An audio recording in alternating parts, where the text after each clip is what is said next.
What if I told you that the most magnetically attractive people you know never try to be attractive? They don't chase attention. They don't perform for others.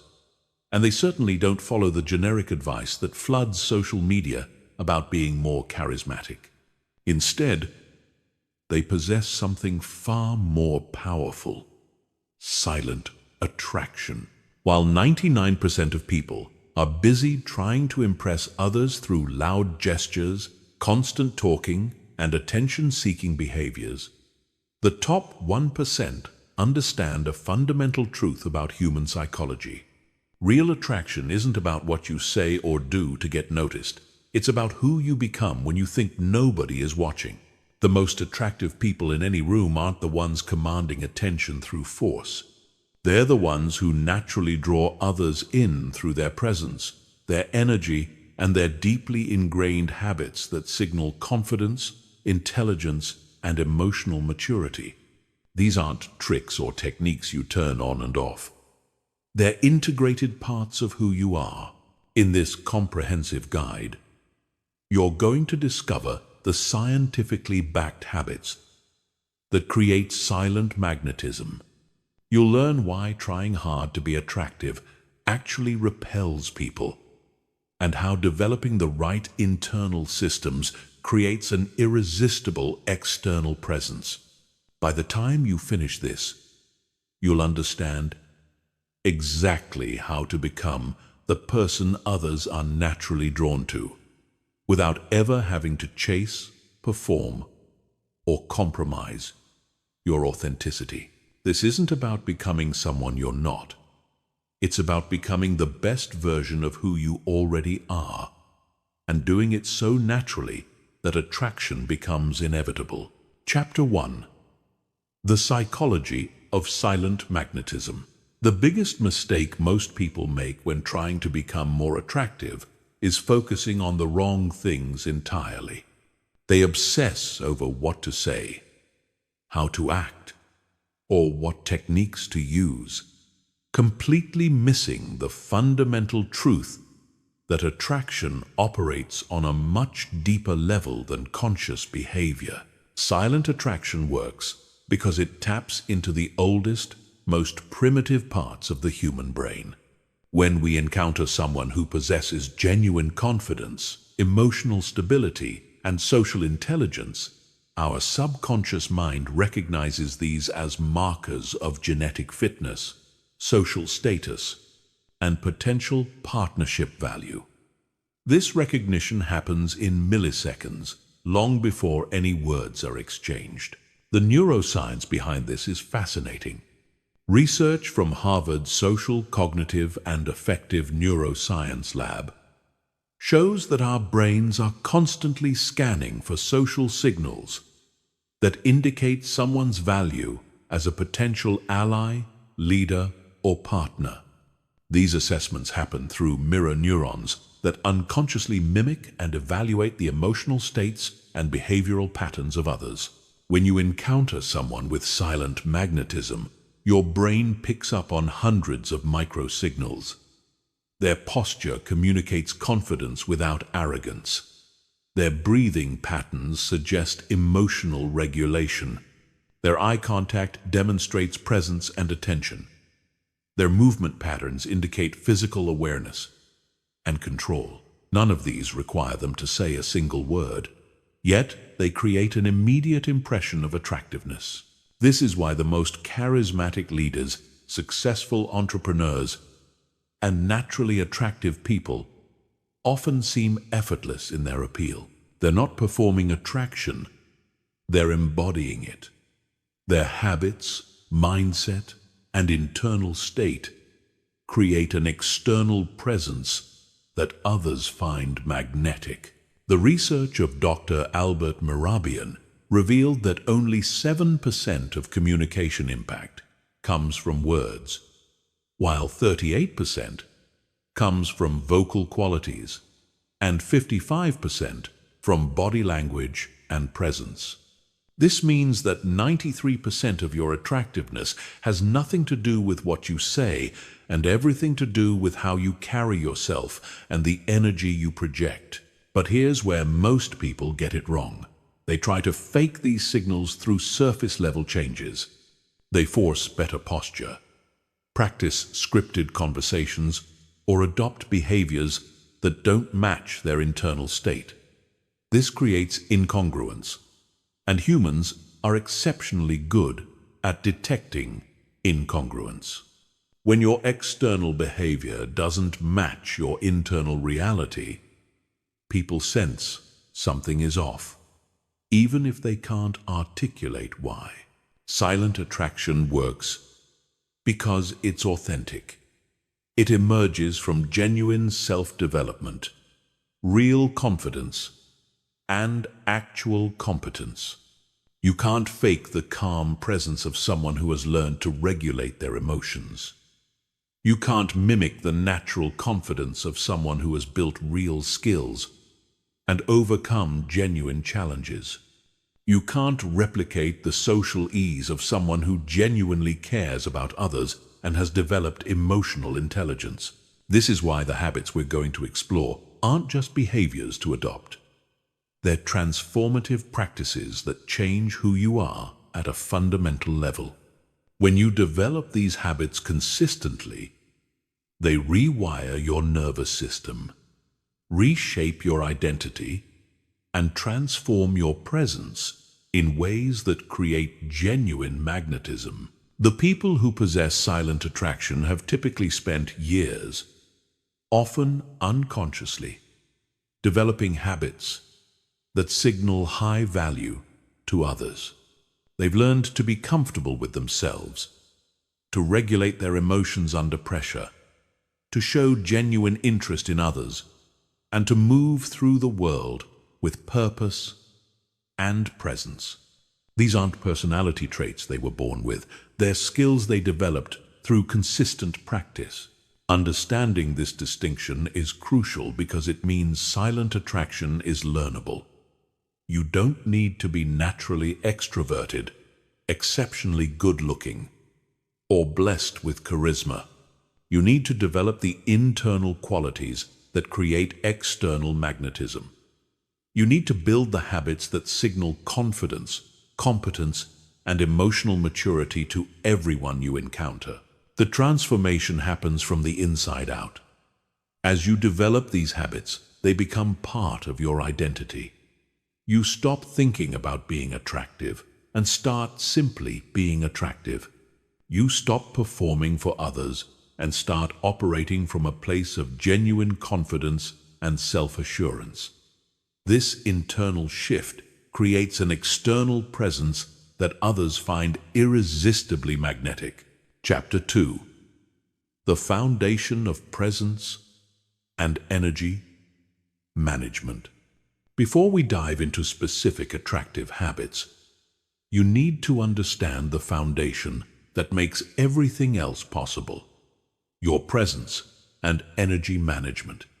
This is the invisible force that determines whether people are drawn to you or unconsciously avoid you, regardless of what you say or do. Presence is not about being the loudest person in the room or demanding attention. True presence is about being fully engaged with the current moment and the people in it. It's about having such complete awareness and control over your internal state that others can feel your groundedness and stability.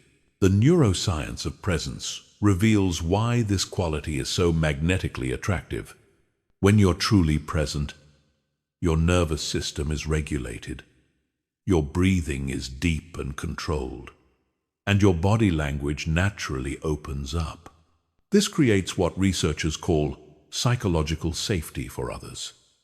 People unconsciously relax around those who are genuinely present because they sense no threat, no agenda, and no emotional instability. Most people exist in a state of partial presence. They're physically in one place while mentally somewhere else. They're thinking about what happened earlier, worrying about what might happen later, or planning what they'll say next in the conversation. This scattered attention creates an energy that others find draining rather than attractive. Developing true presence starts with learning to manage your internal energy. Your energy is the sum total of your thoughts, emotions, physical state, and attention.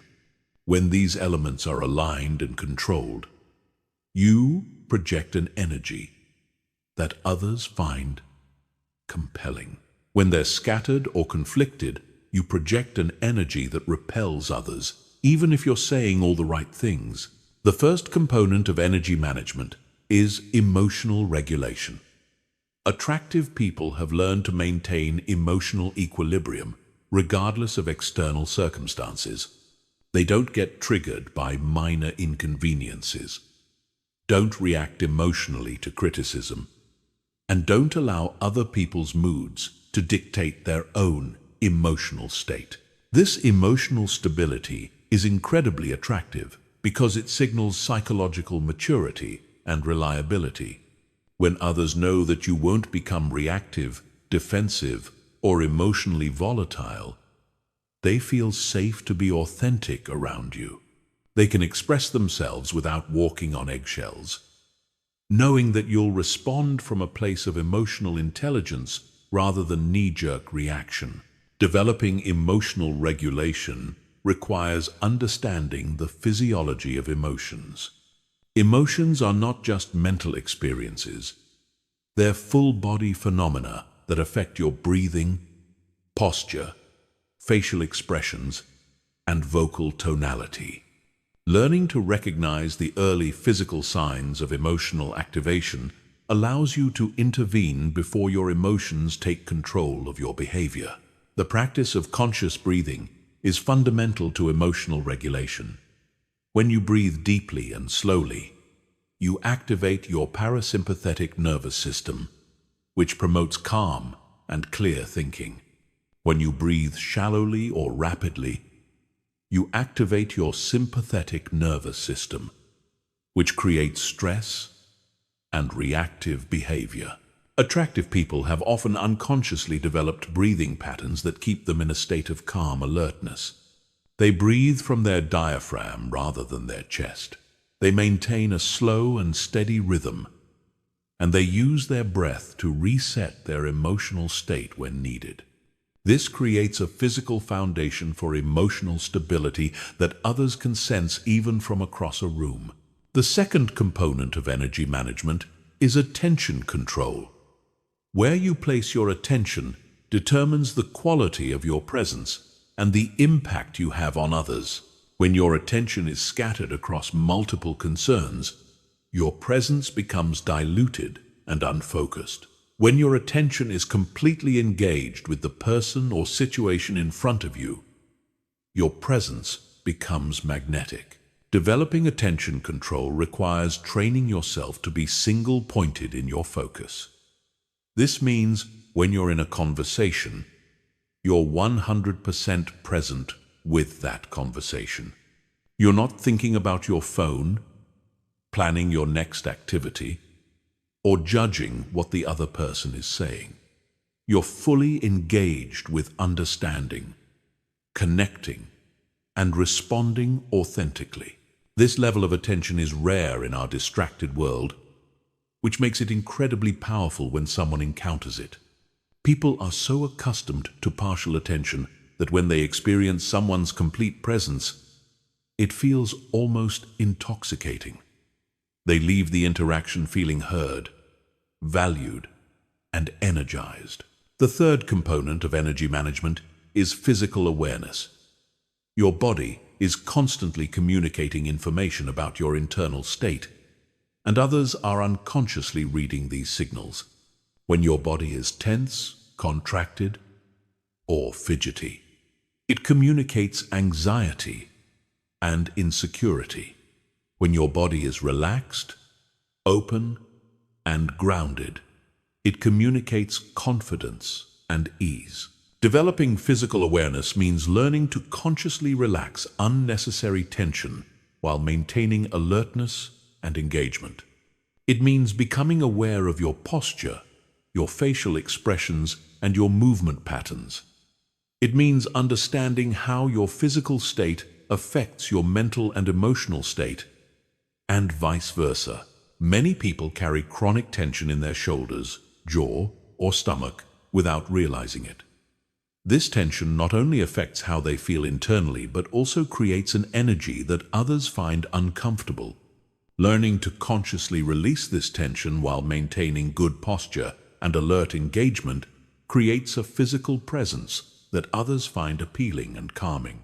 The integration of emotional regulation, attention control, and physical awareness creates what we might call grounded presence. This is the quality that makes someone's energy feel solid, stable, and attractive. It's not about being perfect or never experiencing difficult emotions. It's about having the skills to navigate your internal world in a way that allows you to show up authentically and powerfully in your external world. When you develop grounded presence, several things happen automatically. Your voice becomes more resonant and calm. Your eye contact becomes more steady and genuine. Your movement becomes more fluid and purposeful. Your listening becomes more attentive and empathetic. These changes happen naturally as expressions of your improved internal state, not as behaviors you're trying to perform. This is the foundation upon which all other attractive habits are built. Without grounded presence, even the most sophisticated social skills can feel manipulative or inauthentic. With grounded presence, even simple interactions become opportunities for genuine connection and mutual attraction. Chapter 3. Mastering the art of strategic silence and deep listening. In a world where everyone is competing to be heard, the person who has mastered strategic silence and deep listening stands out like a beacon. This isn't about being quiet or passive. It's about understanding that silence and listening are active, powerful tools that create profound attraction and influence. The psychology behind strategic silence is rooted in several key principles. First, silence creates space for others to reveal themselves. When you're comfortable with pauses and quiet moments, you give people permission to think, process, and share more deeply than they would in rapid-fire conversation. This creates intimacy and connection that most people rarely experience. Second, silence demonstrates confidence and self-control. People who feel the need to fill every moment with words are often operating from anxiety or insecurity. They're afraid that silence means they're boring, that they're not contributing enough, or that others will judge them negatively. Someone who is comfortable with silence projects the confidence that they don't need to prove themselves through constant verbal performance. Third, strategic silence makes your words more impactful when you do speak. If you're always talking, your words lose their weight and significance. If you speak thoughtfully, and only when you have something valuable to contribute, people listen more intently and value your input more highly. The neuroscience of listening reveals why deep listening is one of the most attractive qualities a person can possess. When someone feels truly heard and understood, their brain releases oxytocin, often called the bonding hormone. This creates feelings of trust, connection, and positive association with the person who provided that experience. Most people are terrible listeners, not because they don't care, but because they've never learned how to listen properly. They listen to respond rather than to understand.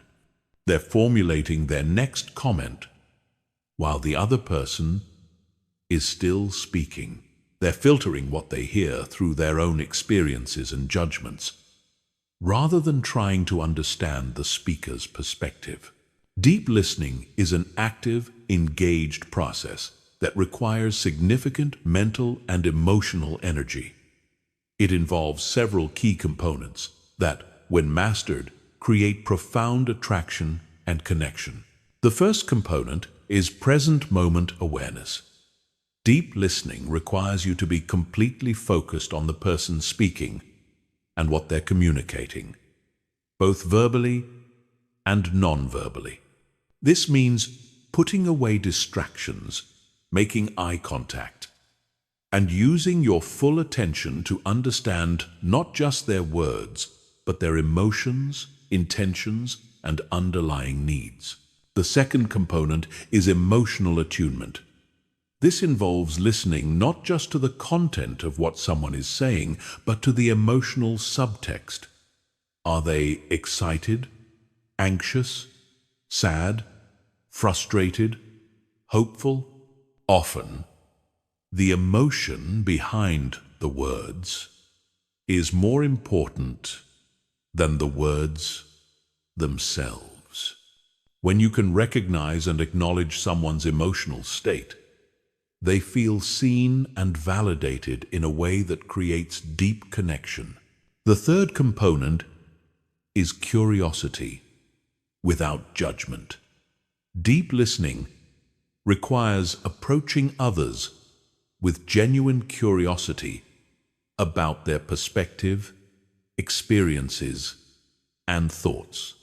This means suspending your own judgments, opinions, and need to be right, and instead focusing on understanding how the world looks through their eyes.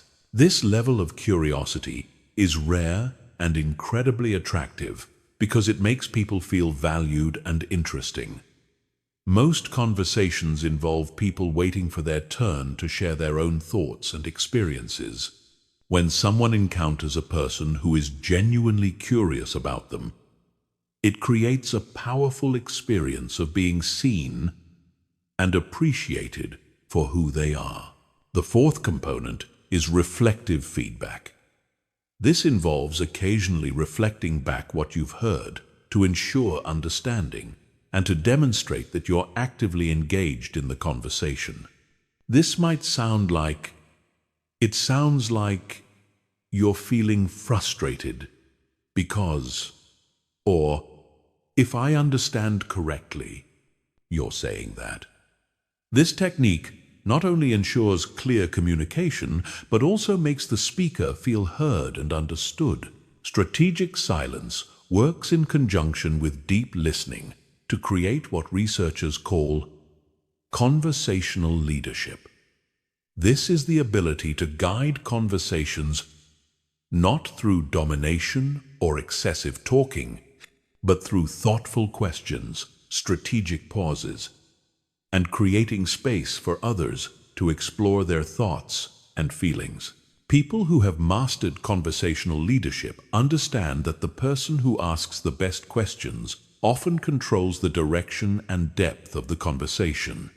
They know that a well-timed pause can be more powerful than any words. They understand that making others feel heard and understood is one of the most attractive things you can do. The practice of strategic silence also involves knowing when not to give advice or try to fix someone's problems.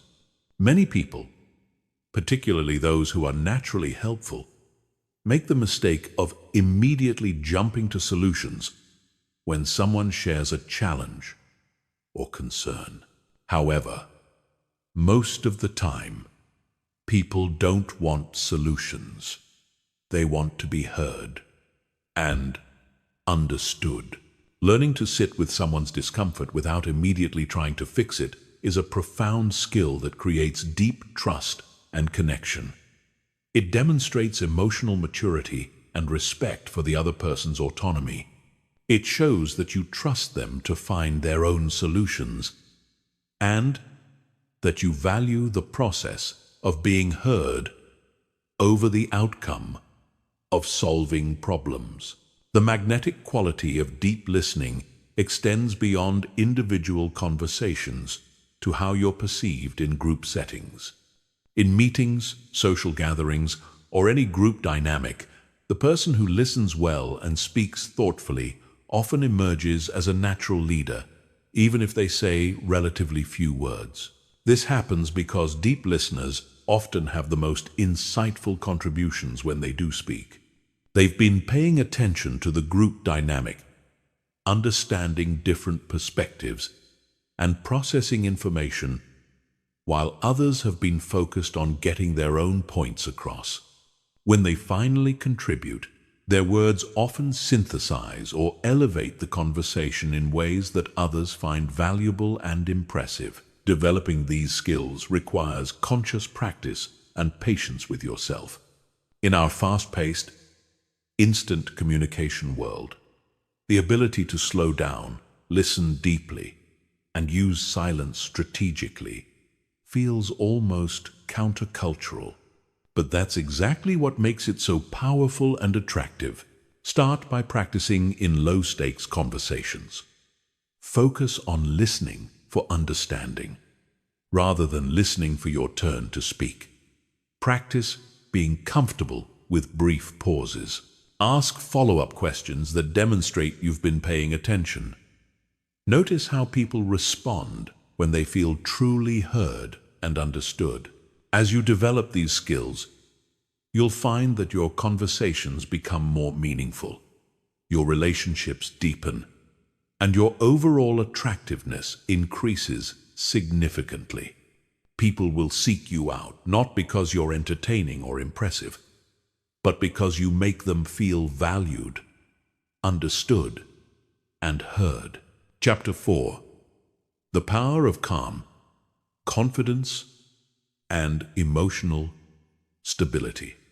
Calm confidence is perhaps the most universally attractive quality a person can possess. Yet, it's also one of the most misunderstood. It's not about being loud, aggressive, or dominating. It's not about never feeling fear, doubt, or uncertainty. Calm confidence is about maintaining your center and emotional equilibrium, regardless of external circumstances.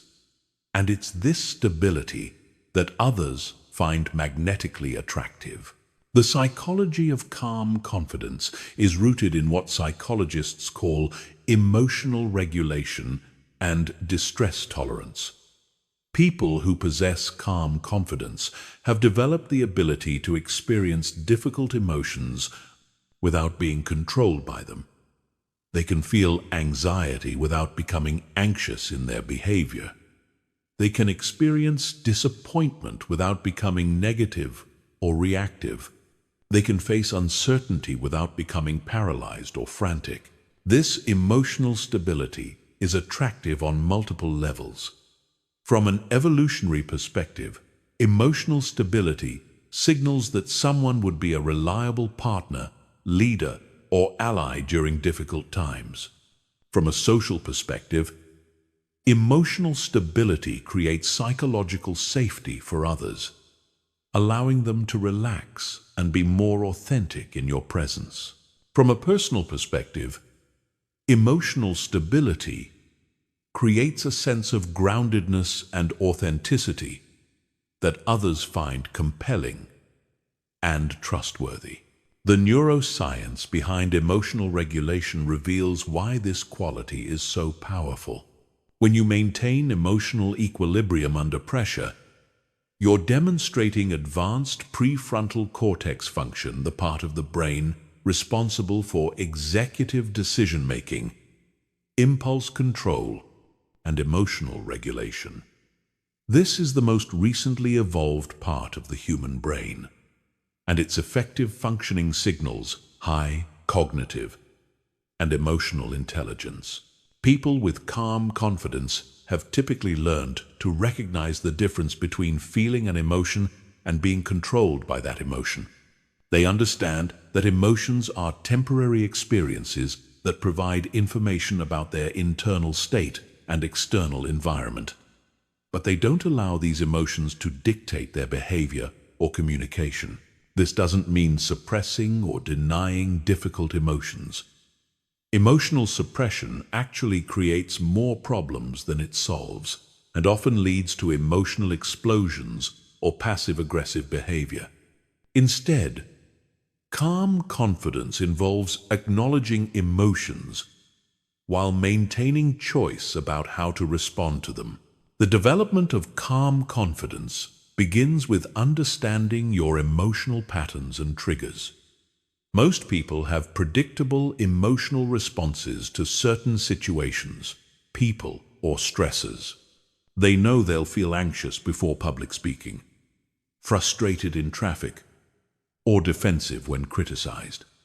However, they often feel helpless to change these responses. Calm confidence develops when you learn to recognize these patterns early and intervene before they take control of your behavior. This requires developing what psychologists call metacognition, thinking about your thinking. You learn to observe your emotional state from a slight distance, almost like a scientist studying an interesting phenomenon. The practice of mindfulness is fundamental to developing this observational capacity. Mindfulness doesn't mean being perpetually calm or zen. It means being aware of what's happening in your mind and body in real time, without judgment or the immediate need to change it. This awareness creates space between stimulus and response, allowing you to choose your behavior rather than simply reacting automatically. Breathing is one of the most practical tools for maintaining calm confidence. Your breathing pattern directly affects your nervous system, and learning to breathe consciously allows you to regulate your emotional state in real time. When you notice yourself becoming triggered or reactive, a few deep, slow breaths can activate your parasympathetic nervous system and restore emotional equilibrium. Physical posture also plays a crucial role in calm confidence. Research from Harvard Business School shows that adopting confident postures for just 2 minutes can increase testosterone and decrease cortisol, creating genuine changes in confidence and stress levels.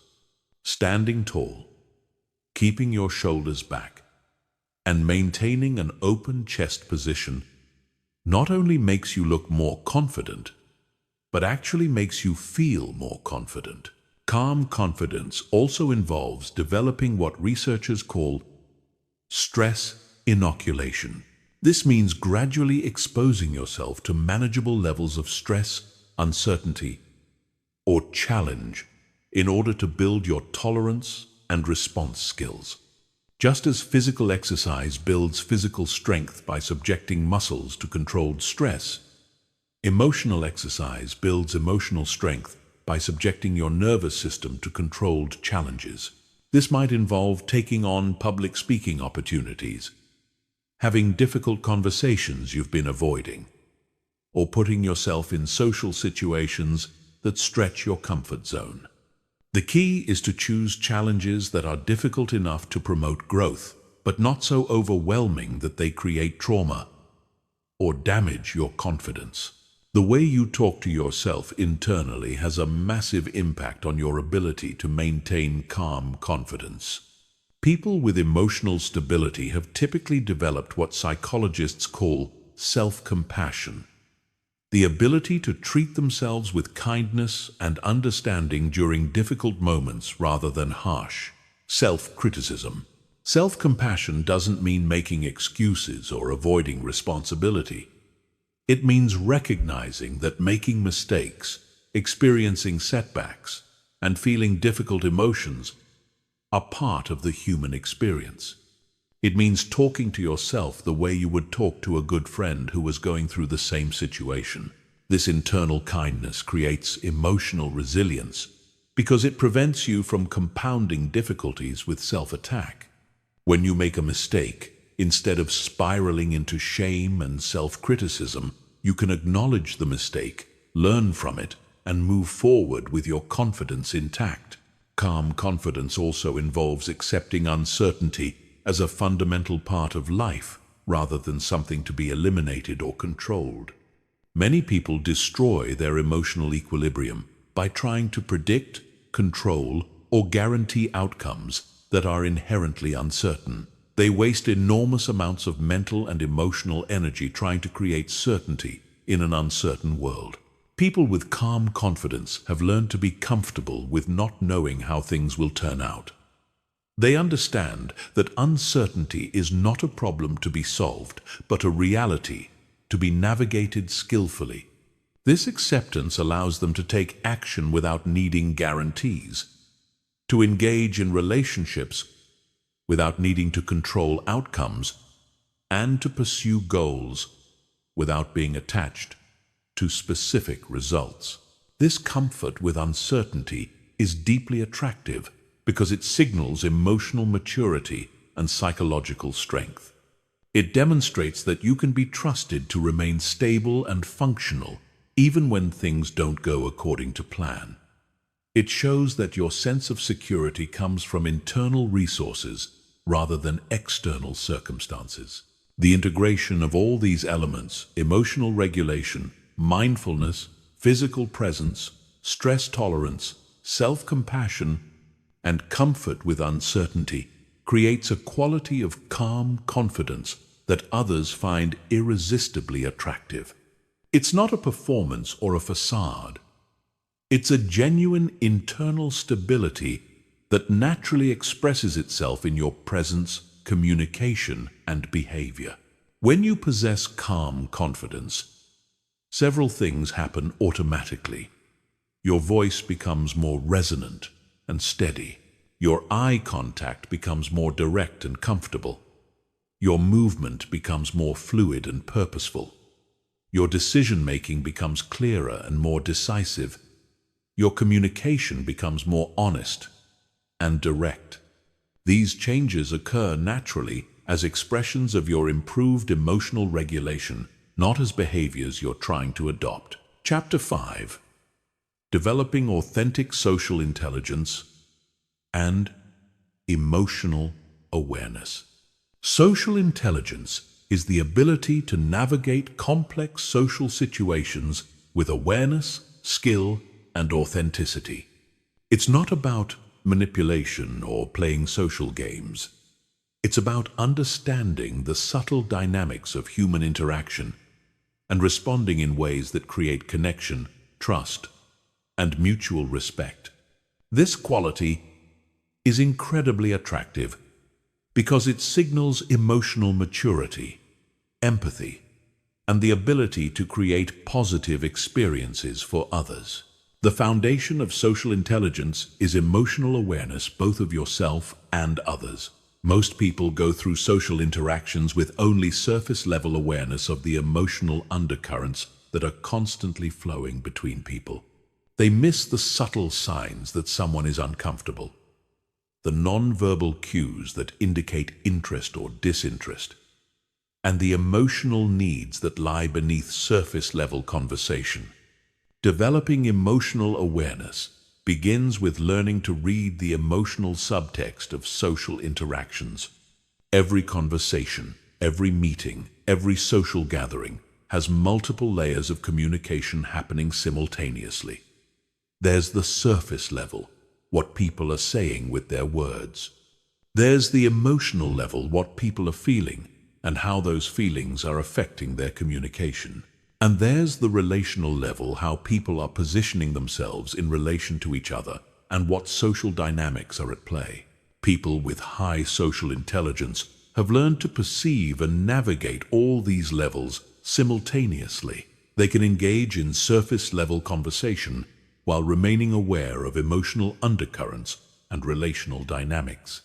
This allows them to respond not just to what's being said, but to what's really happening in the interaction. The first component of emotional awareness is recognizing emotional states in others. This requires learning to read facial expressions, body language, vocal tonality, and energy levels. Most people focus primarily on words, but research shows that the majority of emotional communication happens through non-verbal channels. Learning to read emotional states involves paying attention to micro-expressions, brief, involuntary facial expressions that reveal genuine emotions. It involves noticing body language patterns that indicate comfort or discomfort, engagement or withdrawal, openness or defensiveness.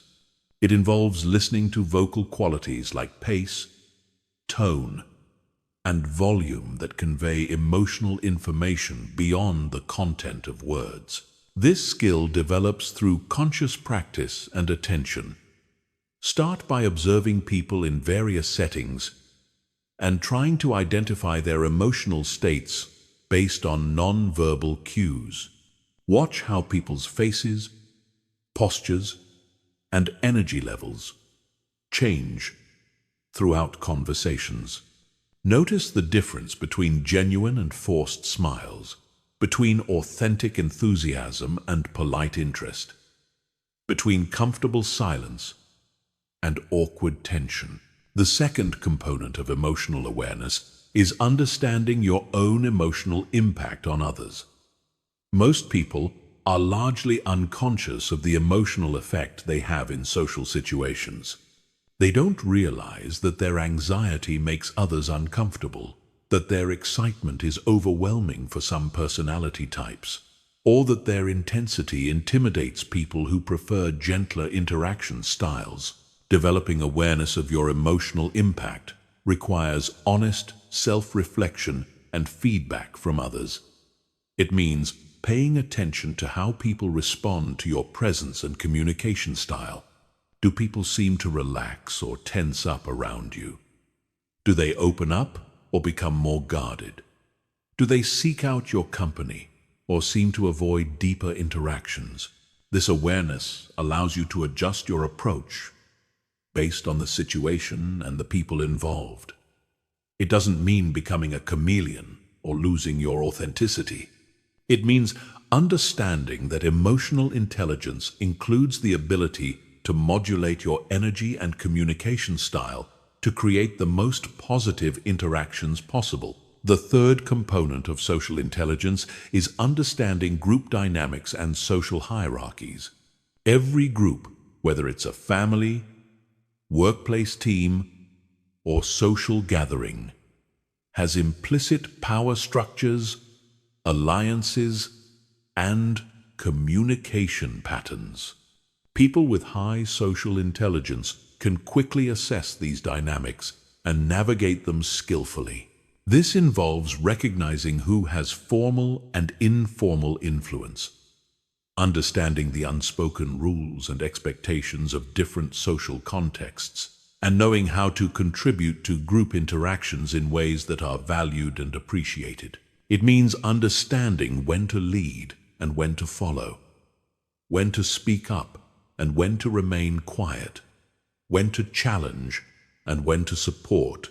Social intelligence also involves what psychologists call cognitive empathy, the ability to understand and predict how others think and feel without necessarily feeling the same emotions yourself. This is different from emotional empathy, which involves actually feeling what others feel. Cognitive empathy allows you to understand and respond to others' perspectives without becoming emotionally overwhelmed or losing your own center. This skill is particularly valuable in conflict resolution, negotiation, and leadership situations. When you can understand how others see a situation, what their concerns and motivations are, and what they need to feel satisfied, you can find solutions that work for everyone involved. This ability to bridge different perspectives and find common ground is incredibly attractive and valuable in both personal and professional contexts. The development of social intelligence also requires understanding and respecting different communication styles and personality types. Some people are direct and appreciate straightforward communication. Others are more sensitive and need gentler, more diplomatic approaches. Some people process information quickly and prefer rapid-fire exchanges. Others need time to think and prefer slower, more reflective conversations. Highly socially intelligent people have learned to recognize these differences and adapt their communication style accordingly. They don't try to force everyone into their preferred way of interacting. Instead, they meet people where they are and communicate in ways that feel comfortable and natural for the other person. This adaptability is not about being fake or manipulative. It's about recognizing that effective communication requires flexibility and that showing respect for others' preferences is a form of kindness and emotional intelligence. It's about understanding that your way of communicating is not the only valid way, and that truly connecting with others often requires stepping outside your default patterns. Another crucial aspect of social intelligence is knowing how to handle social mistakes and awkward moments gracefully. Everyone says the wrong thing sometimes, misreads social cues, or finds themselves in uncomfortable situations. People with high social intelligence have learned to navigate these moments with humor, honesty, and grace rather than defensiveness or embarrassment. This might involve acknowledging a misunderstanding directly, using appropriate humor to diffuse tension, or simply moving past awkward moments without making them bigger than they need to be. The ability to handle social imperfection with confidence and ease is deeply attractive because it signals emotional maturity and resilience. Social intelligence also includes understanding the importance of social reciprocity and contribution. Attractive people understand that positive relationships require mutual benefit and contribution. They look for ways to add value to others' lives, whether through emotional support, practical help, interesting conversation, or simply positive energy. This doesn't mean keeping score or expecting immediate returns on investment. It means understanding that relationships thrive when both people feel they're receiving value, and that being genuinely helpful and supportive is one of the most attractive qualities a person can possess. The integration of emotional awareness, impact consciousness, group dynamics, understanding, cognitive empathy, communication adaptability, grace under pressure, and social reciprocity creates a quality of social intelligence that others find magnetic. It's not about being perfect or never making social mistakes. It's about navigating human interactions with skill, awareness, and genuine care for others' well-being and comfort. When you develop authentic social intelligence, people feel comfortable and valued in your presence. They trust that you understand them, that you won't judge them harshly for their imperfections, and that you genuinely care about their experience. This creates the foundation for deep, lasting attraction that goes far beyond surface-level chemistry or superficial charm. Chapter 6. The Art of Purposeful Movement and Physical Presence. Your body is constantly communicating information about your internal state, confidence level, and social value.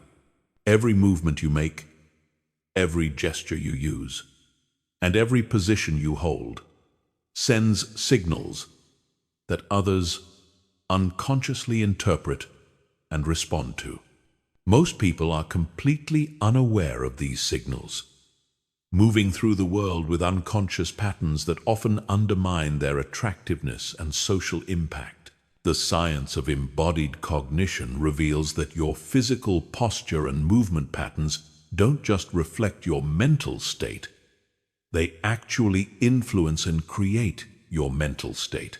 When you adopt confident postures and purposeful movement patterns, you don't just look more attractive, you actually become more confident, alert, and emotionally regulated.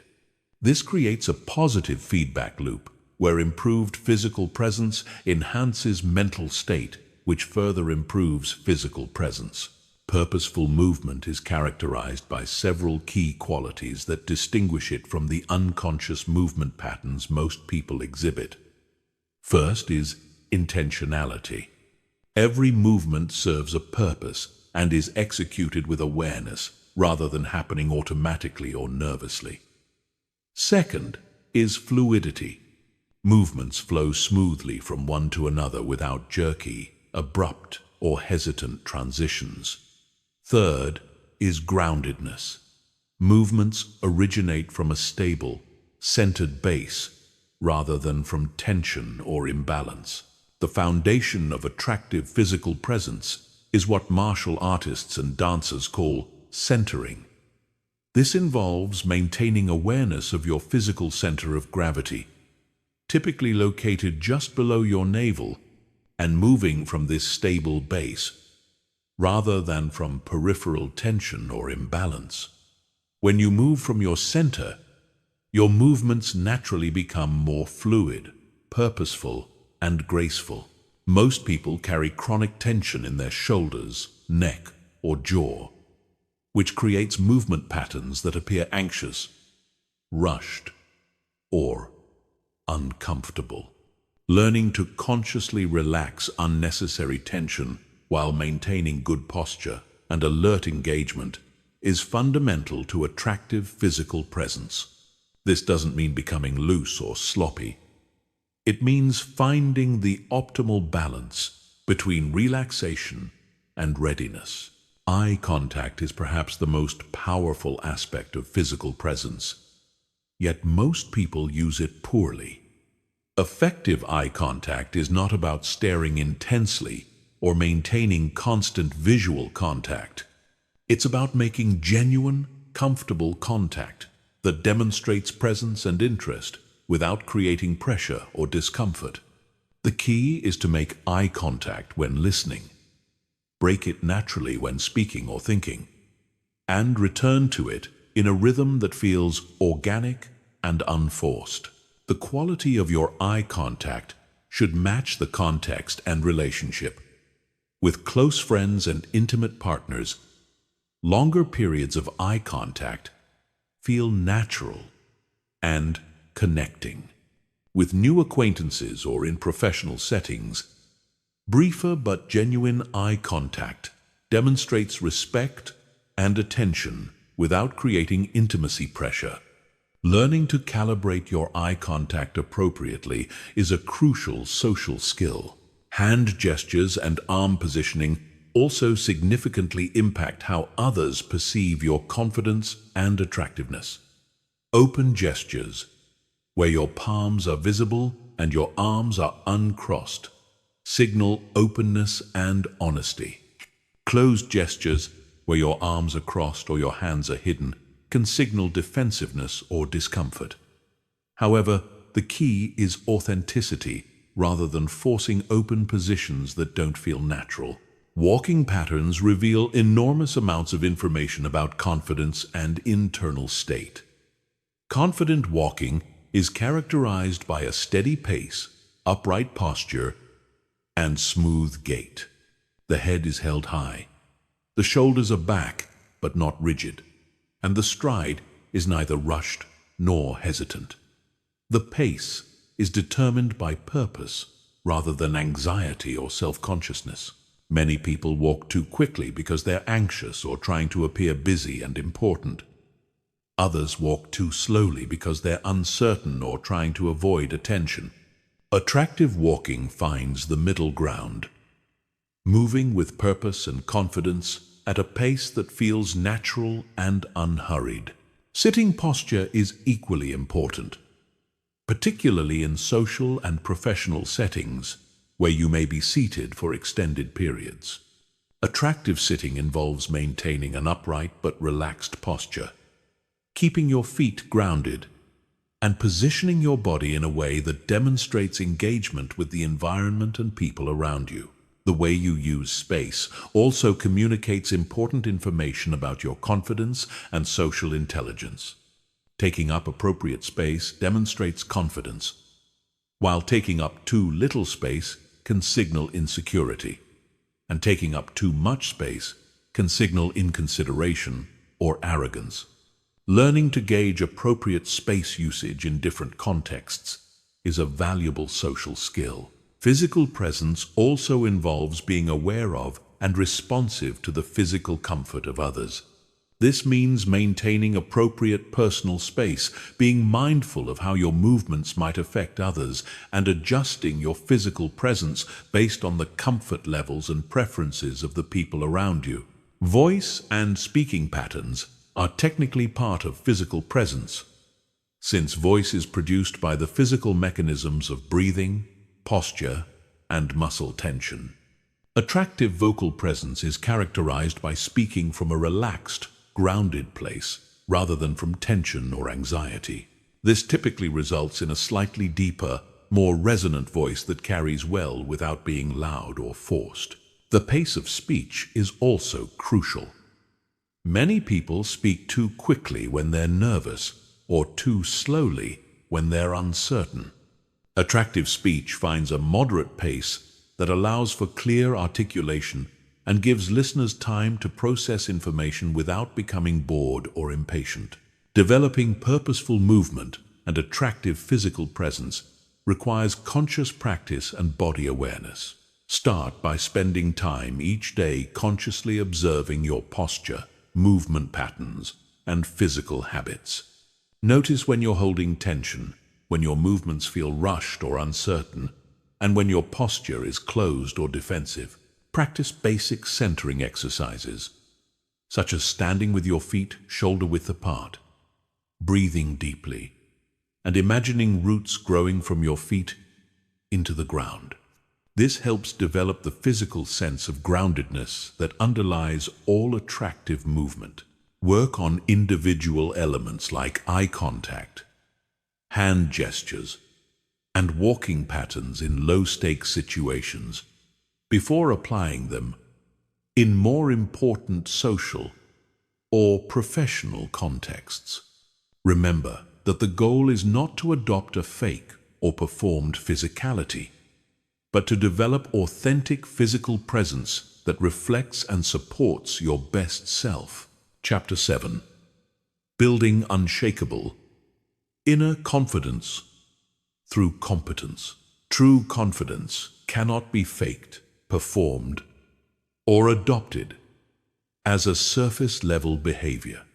Authentic confidence emerges from competence, self-knowledge, and the accumulated evidence of your ability to handle challenges, learn from setbacks, and achieve meaningful goals. This inner confidence is far more attractive than any external display of bravado, because it's genuine, stable, and grounded in reality rather than insecurity or wishful thinking. The psychology of confidence reveals that it's not a fixed personality trait but a dynamic state that emerges from the interaction between your capabilities, your self-perception, and your track record of success in handling life's challenges. People with genuine confidence have typically invested significant time and effort in developing real skills, knowledge, and emotional resilience that give them legitimate reasons to feel capable and self-assured. The foundation of unshakable confidence is competence development.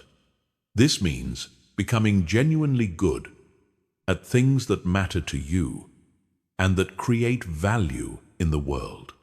Whether it's professional skills, creative abilities, physical fitness, emotional intelligence, or problem-solving capabilities, developing real competence gives you something solid to feel confident about. Many people try to build confidence through positive thinking or affirmations, but this approach often fails because it's not grounded in reality. Your subconscious mind knows the difference between genuine capability and wishful thinking. Real confidence develops when your self-perception aligns with actual evidence of your abilities and achievements. The process of building competence requires embracing what psychologists call productive discomfort. This means regularly challenging yourself with tasks and goals that stretch your current abilities without overwhelming you completely.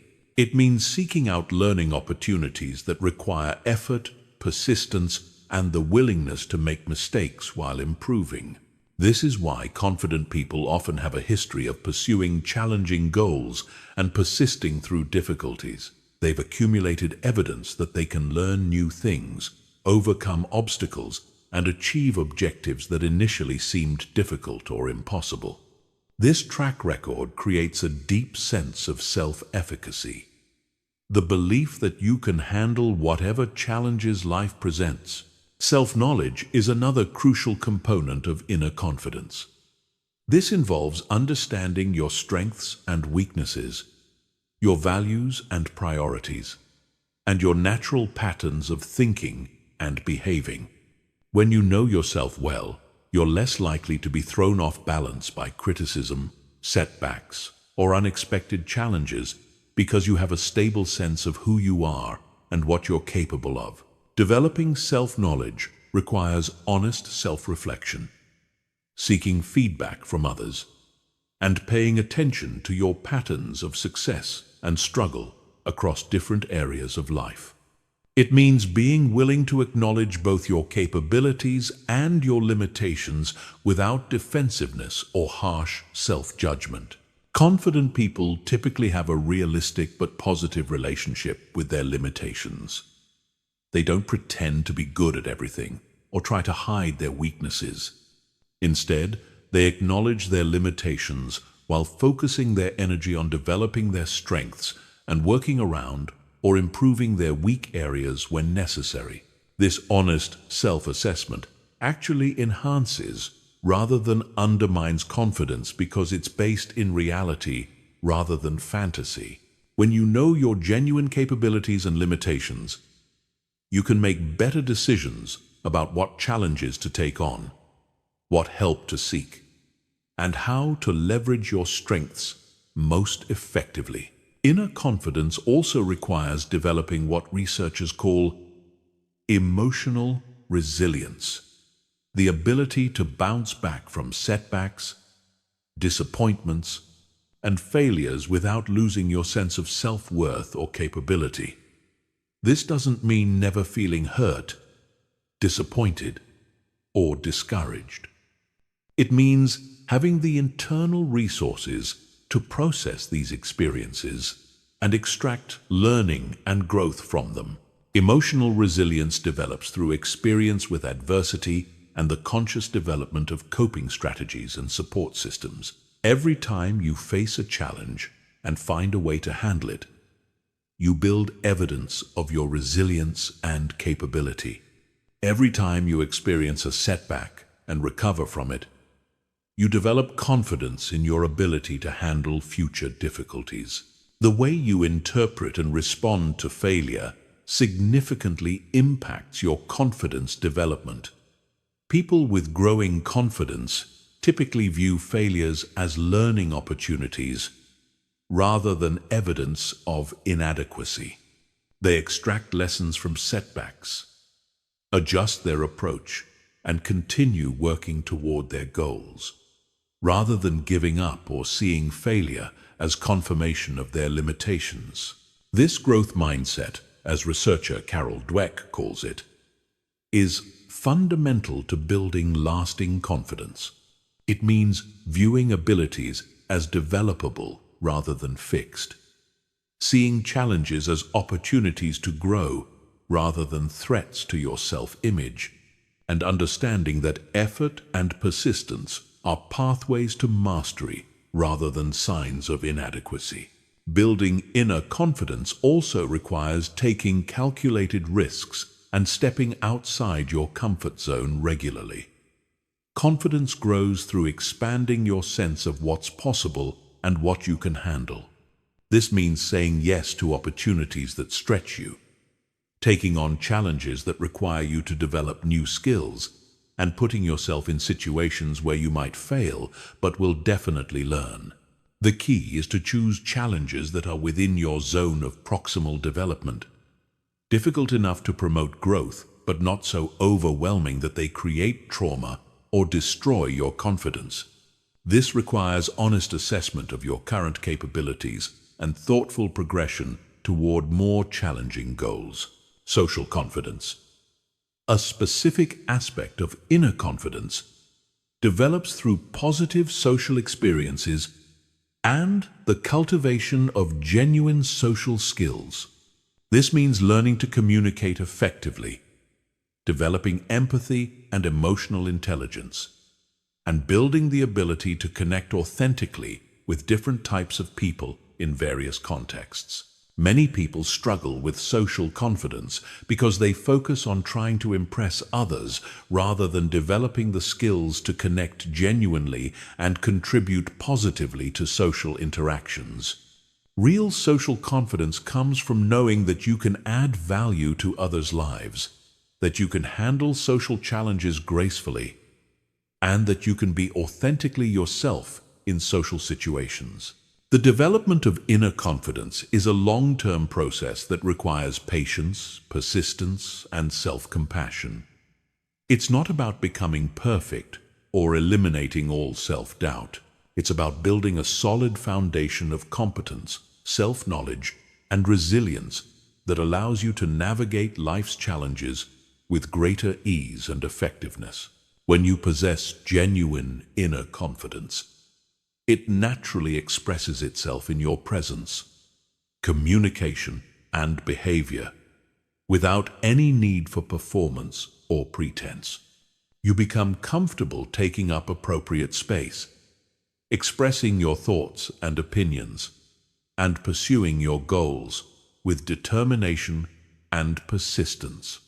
This authentic confidence is magnetic because others can sense its genuineness and stability. Chapter 8. The magnetism of authentic curiosity and genuine interest in others. In a world where most people are primarily focused on themselves, their own problems, and their own desires to be heard and understood, the person who possesses authentic curiosity about others stands out as remarkably attractive and magnetic. This isn't about being nosy or intrusive.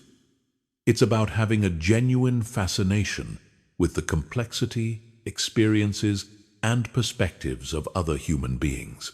The psychology behind why curiosity is so attractive is rooted in fundamental human needs for validation, understanding, and connection.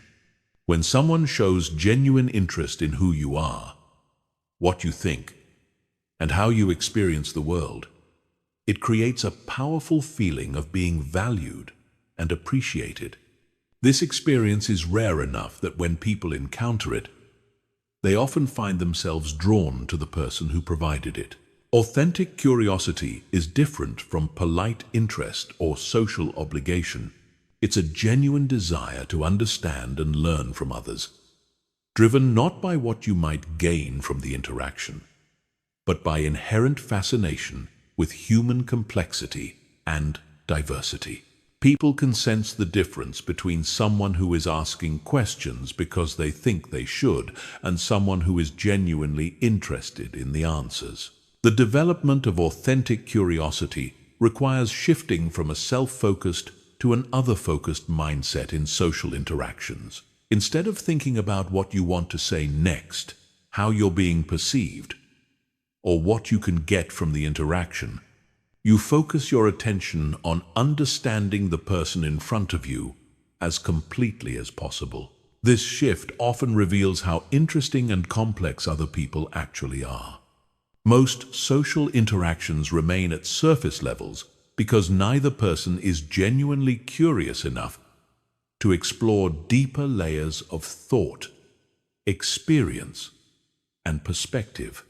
When you approach others with real curiosity, you often discover fascinating aspects of their lives, thoughts, and experiences that would never emerge in typical social exchanges. Genuine curiosity expresses itself through the quality of questions you ask and the attention you pay to answers. Curious people ask follow-up questions that demonstrate they've been listening and want to understand more deeply.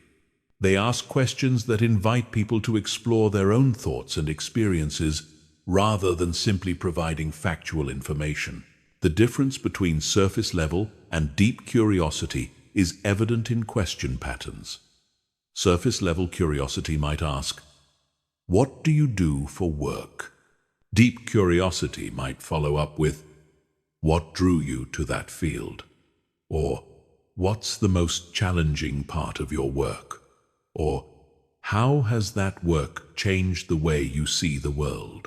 Authentic curiosity also involves being curious about people's inner experiences, not just their external circumstances. This means being interested in how people think and feel about their experiences, what they've learned from their challenges, what they're passionate about, and what drives their decisions and priorities. This level of curiosity requires emotional intelligence and social sensitivity, because you need to gauge what people are comfortable sharing and how to ask about deeper topics without being invasive or inappropriate. The key is to create psychological safety through your own openness and non-judgmental attitude, making it easy for others to share authentically if they choose to. Curious people also tend to be excellent conversationalists because they know how to draw out the best in others. They ask questions that allow people to share their expertise, their passions, and their unique perspectives. They create opportunities for others to feel intelligent, interesting, and valued through the conversation. This ability to make others feel good about themselves through genuine interest is incredibly attractive because it's a form of emotional generosity. You're giving others the gift of your attention and interest, which often helps them see themselves in a more positive light and feel more confident and appreciated. The practice of authentic curiosity also expands your own understanding of the world and human nature. Every person you encounter has had experiences you've never had, has knowledge you don't possess, and has perspectives that could expand your own thinking. Approaching others with curiosity means viewing every interaction as a potential learning opportunity. This learning mindset is attractive because it signals intellectual humility and openness to growth. People are drawn to those who are still learning, still growing, and still open to new ideas and perspectives. It suggests a mind that isn't closed or arrogant, but is actively engaged with the complexity and diversity of human experience. Curiosity also involves being interested in people's stories, the narratives they tell about their lives, their challenges, and their growth. Everyone has a story, and most people rarely get the opportunity to share their story with someone who is genuinely interested in hearing it. When you provide that opportunity through authentic curiosity, you create a profound experience of connection and understanding. Being curious about others' stories doesn't mean being nosy about personal details. It means being interested in how people make sense of their experiences, what they've learned from their challenges, what they're proud of, and what they're working toward. These are the elements that make up the narrative of a person's life and reveal who they are at a deeper level. The development of authentic curiosity requires overcoming several common barriers. Many people are so focused on their own concerns and insecurities that they have little mental and emotional energy left to be curious about others. Others are afraid that showing interest will make them appear vulnerable, or will obligate them to share more about themselves than they're comfortable with. Some people avoid curiosity because they're afraid of what they might learn about others. They worry that deeper exploration might reveal differences that make them uncomfortable, or might challenge their existing beliefs and assumptions. However, this avoidance typically limits their ability to form meaningful connections and understand the rich complexity of human experience. Practicing authentic curiosity requires developing comfort with not knowing, with being surprised by what you learn, and with having your assumptions challenged. It means approaching others with what Zen practitioners call beginner's mind, The willingness to encounter each person as if meeting them for the first time, without predetermined judgments or expectations. The cultivation of curiosity also involves becoming more comfortable with silence and pauses in conversation.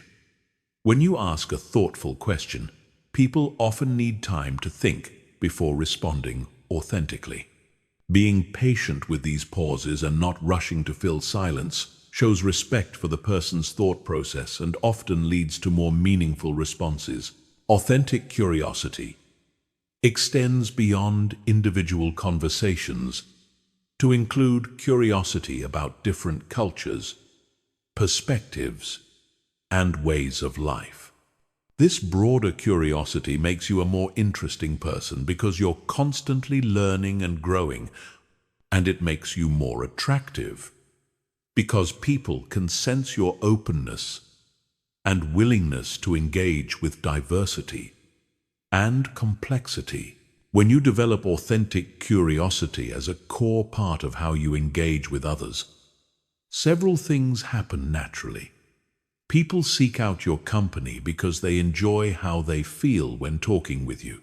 They share more openly because they trust your genuine interest. They view you as someone who understands and appreciates them for who they really are. This creates the foundation for deep attraction that goes far beyond surface-level chemistry or social performance. Chapter 9. Mastering Non-Verbal Communication and Subtle Influence.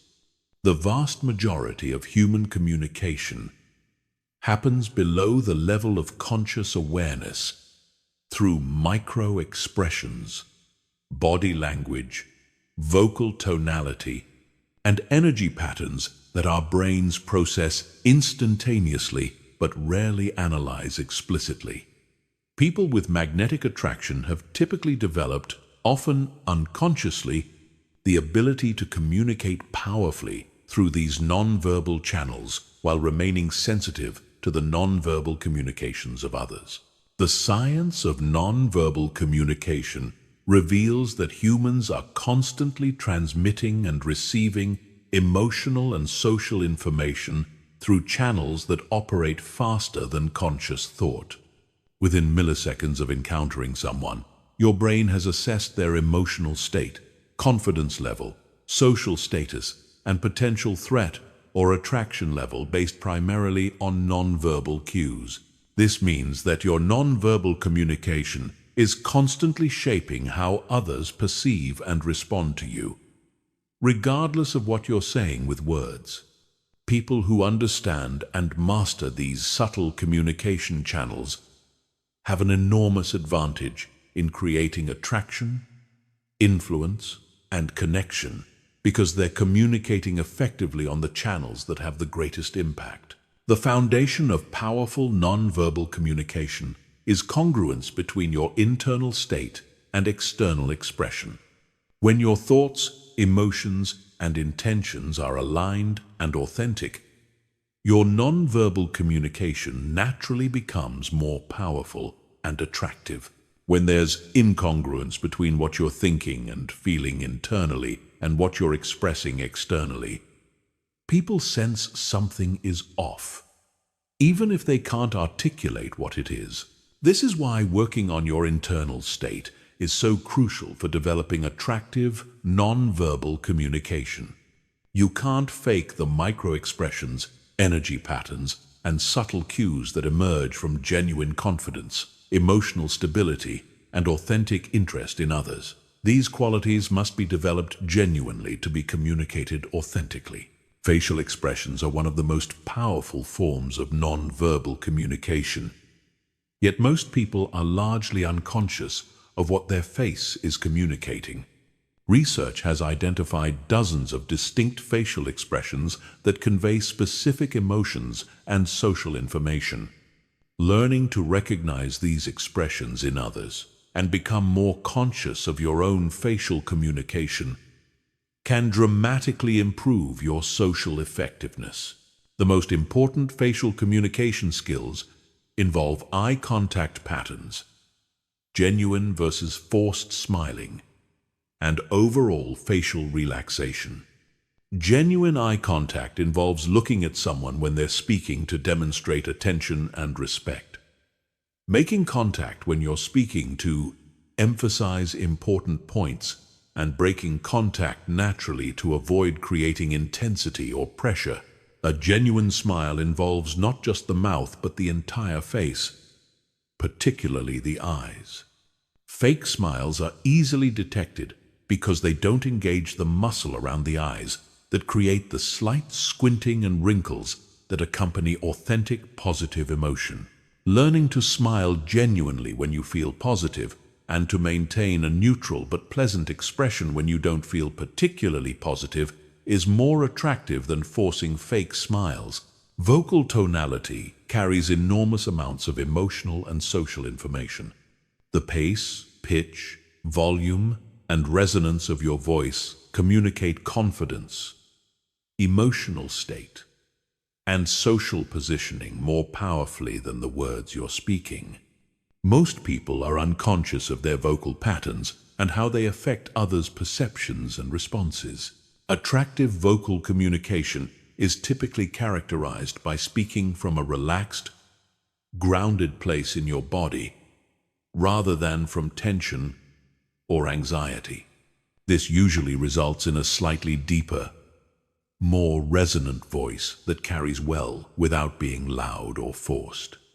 The pace is moderate, allowing for clear articulation and giving listeners time to process information.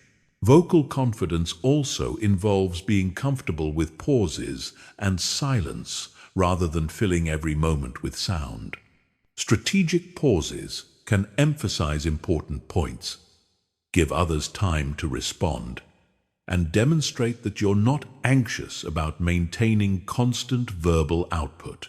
Posture and body positioning communicate social status, confidence, and emotional state more quickly than any other form of non-verbal communication. Open, upright postures generally signal confidence and approachability, while closed, collapsed postures tend to signal insecurity or defensiveness. However, the key is not to adopt rigid power poses, but to find postures that feel both confident and authentic to you. This usually involves maintaining an upright spine, keeping your shoulders back but relaxed, and positioning your body in a way that demonstrates engagement with your environment and the people in it. The way you use space also communicates important social information. Taking up appropriate space demonstrates confidence without being inconsiderate. This involves being aware of how much physical space you're occupying and whether it's appropriate for the context and the comfort of others around you.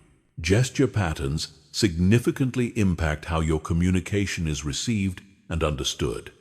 Open gestures, where your palms are visible and your movements are fluid, tend to be perceived as more trustworthy and engaging than closed gestures or sharp, jerky movements.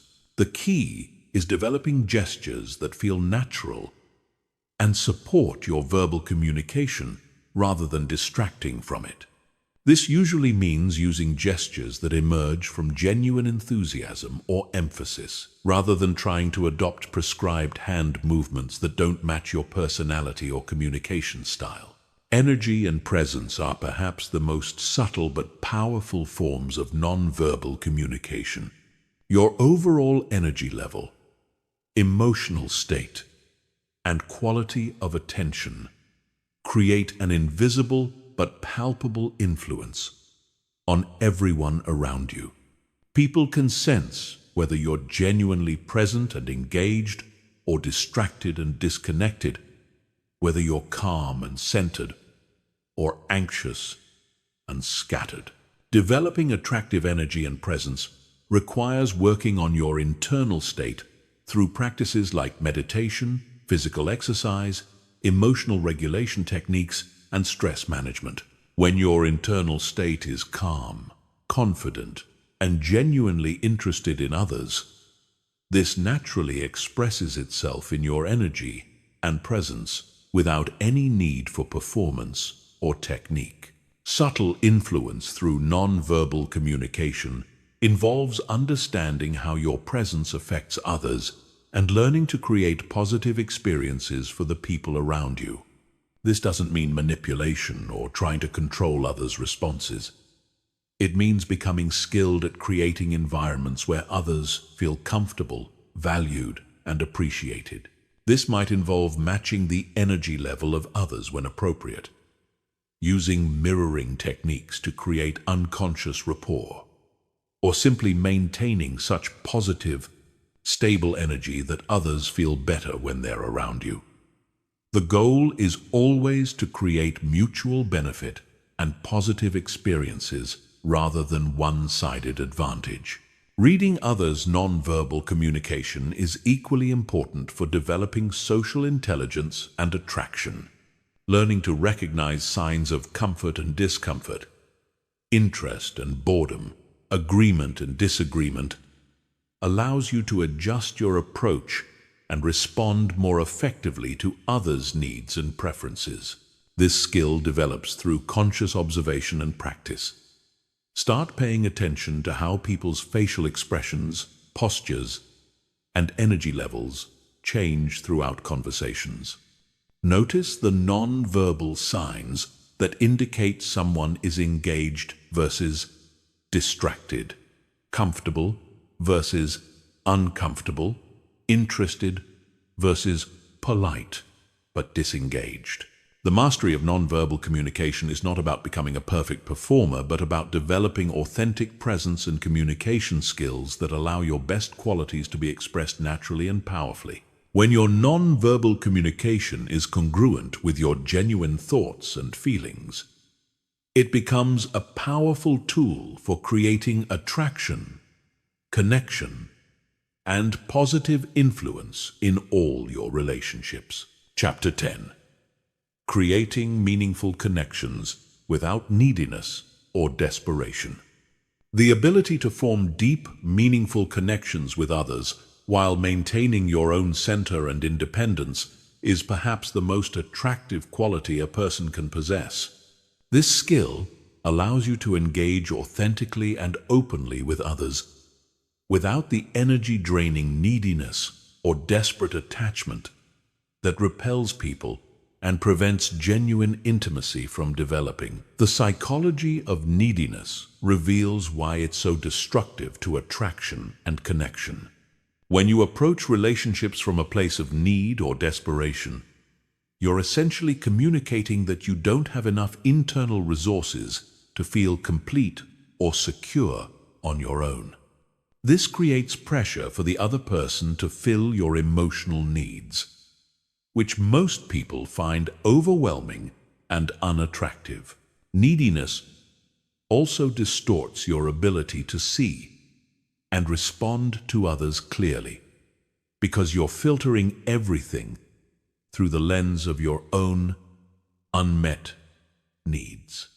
Instead of being genuinely curious about others and responsive to their needs and preferences, you become focused primarily on what you can get from them to feel better about yourself. The foundation of creating meaningful connections without neediness is developing what psychologists call secure attachment and emotional independence. This doesn't mean being emotionally unavailable or refusing to depend on others in healthy ways. It means having enough internal stability and self-worth that you can engage in relationships from a place of choice rather than desperation. Emotional independence develops through building a solid relationship with yourself, developing internal resources for emotional regulation and self-soothing, and creating a life that feels meaningful and fulfilling independent of romantic or social relationships. When your sense of worth and security comes primarily from internal sources, you can engage with others from a place of abundance rather than scarcity. This internal abundance allows you to approach relationships with what researchers call generous curiosity. Instead of being primarily focused on what you can get from interactions, you become genuinely interested in understanding, appreciating, and supporting others. This shift in focus from taking to giving is one of the most attractive transformations a person can make. The practice of generous curiosity involves approaching others with genuine interest in their well-being, their thoughts and experiences, and their growth and happiness. It means asking questions because you truly want to understand, rather than because you're trying to create a good impression. It means offering support and encouragement because you genuinely care, rather than because you're hoping for something in return. This doesn't mean becoming a people pleaser or sacrificing your own needs and boundaries. Healthy connection requires maintaining your own center while being genuinely responsive to others. It means learning to give from a place of abundance rather than depletion, and knowing when to give and when to maintain appropriate boundaries. Creating meaningful connections also requires developing what attachment researchers call differentiation, the ability to remain yourself while in close relationship with others. Many people lose themselves in relationships, adopting the interests, opinions, and preferences of others in an attempt to maintain connection and approval. This loss of self actually undermines rather than enhances connection, because it eliminates the very uniqueness and authenticity that made you attractive in the first place. Meaningful relationships require two whole, independent people choosing to share their lives rather than two incomplete people trying to merge into one. Maintaining differentiation means staying connected to your own values, interests, and goals, even when they differ from those of people you care about. It means being willing to disagree, to maintain your own opinions, and to pursue your own path, even when others might prefer you to conform or accommodate. The ability to create meaningful connections also requires developing comfort with vulnerability and emotional intimacy. Many people keep relationships at surface levels because they're afraid of being truly seen and potentially rejected. However, real connection requires the willingness to share your authentic thoughts, feelings, and experiences, even when they're not perfectly polished or impressive. Healthy vulnerability is different from emotional dumping or oversharing. It involves sharing appropriate levels of authenticity based on the level of relationship and the other person's capacity to receive and respond supportively. It means being genuine about your experiences while taking responsibility for your own emotional well-being. The development of meaningful connection skills also involves learning to handle conflict and disagreement constructively, rather than avoiding it or allowing it to destroy relationships. Many people are so afraid of conflict that they either avoid expressing their needs and preferences or become aggressive when differences arise. Healthy relationship skills include the ability to express disagreement respectfully, to listen to others' perspectives without becoming defensive, and to work together to find solutions that honor both people's needs and preferences. This requires emotional regulation, communication skills, and the confidence that relationships can survive and even be strengthened by working through difficulties together. Creating meaningful connections without neediness also involves developing realistic expectations about relationships and other people. Needy people often expect others to meet needs that are impossible for any single person to fulfill, such as making them feel completely secure, validating all their choices, or eliminating all their loneliness and self-doubt. Realistic expectations recognize that every person has limitations, that all relationships have challenges, and that no relationship can meet all your needs for connection, understanding, and validation.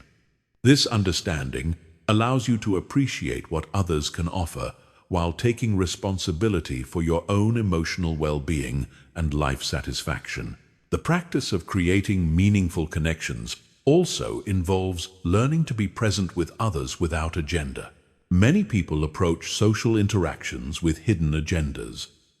Whether it's trying to impress others, get something they need, or avoid rejection or criticism, these agendas create subtle pressure that others can sense and find uncomfortable. Being present without agenda means approaching interactions with openness to whatever unfolds naturally.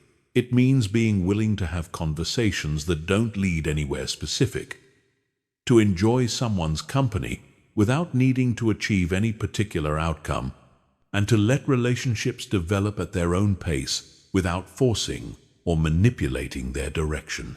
This presence without agenda is incredibly attractive because it allows others to relax and be authentic. When people sense that you're not trying to get something from them or manipulate them toward a particular outcome, they can engage more openly and genuinely. The integration of emotional independence, generous curiosity, healthy differentiation, appropriate vulnerability, conflict resolution skills, realistic expectations, and agenda-free presence creates the capacity for meaningful connection that enhances rather than drains everyone involved. When you possess these qualities, people naturally want to spend time with you because they feel better about themselves and more alive when they're in your presence. This approach to relationships creates upward spirals where positive interactions lead to deeper trust, which leads to more authentic sharing, which leads to stronger connection, which creates more positive interactions. The result is relationships that enrich everyone involved and serve as a source of attraction for others who want to experience the same quality of connection in their own lives. Chapter 11. Reading Social Dynamics and Navigating Complex Group Interactions. The ability to quickly assess and skillfully navigate complex social dynamics is one of the most sophisticated forms of social intelligence, and it's incredibly attractive because it demonstrates emotional maturity, awareness, and the ability to create positive experiences for everyone involved. Most people are largely unconscious of the invisible social currents that flow through every group interaction, missing crucial information that could help them connect more effectively and contribute more positively. Every social group, whether it's a family gathering, workplace meeting, or party with friends, has multiple layers of dynamics operating simultaneously. There are formal hierarchies and informal power structures, existing relationships and tensions, unspoken rules and expectations, and individual personalities with different needs and communication styles. People who can perceive and navigate these dynamics skillfully become natural leaders and sought-after companions. The foundation of reading social dynamics is developing what researchers call social situational awareness. This involves stepping back from your own concerns and anxieties to observe the broader patterns of interaction, the emotional undercurrents, and the needs and motivations of different individuals within the group context. Most people enter social situations focused primarily on their own performance, worrying about how they're being perceived, what they should say next, or whether they're fitting in appropriately. This self-focused attention prevents them from seeing the rich complexity of social information that's constantly available. Shifting to social situational awareness means asking different questions. What's the overall energy and mood of this group? Who are the formal and informal leaders?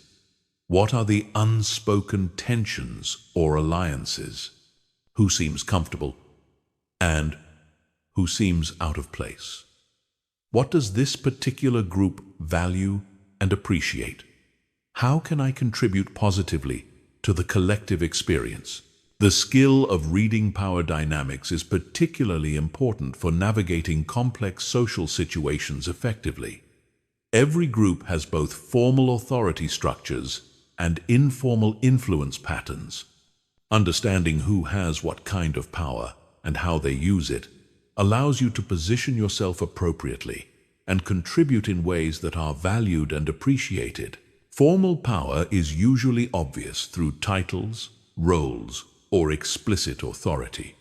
Informal power is more subtle and emerges through things like expertise, charisma, social connections, or the ability to influence group decisions and directions. Often, the people with the most informal power are not the ones with the highest formal titles. Learning to recognize informal power requires paying attention to who others look to for opinions, whose suggestions get implemented, who can change the mood or direction of conversations, and who seems to have the most social capital within the group. These observations help you understand the real dynamics, rather than just the surface-level organizational chart. The ability to read emotional undercurrents is equally important for social navigation.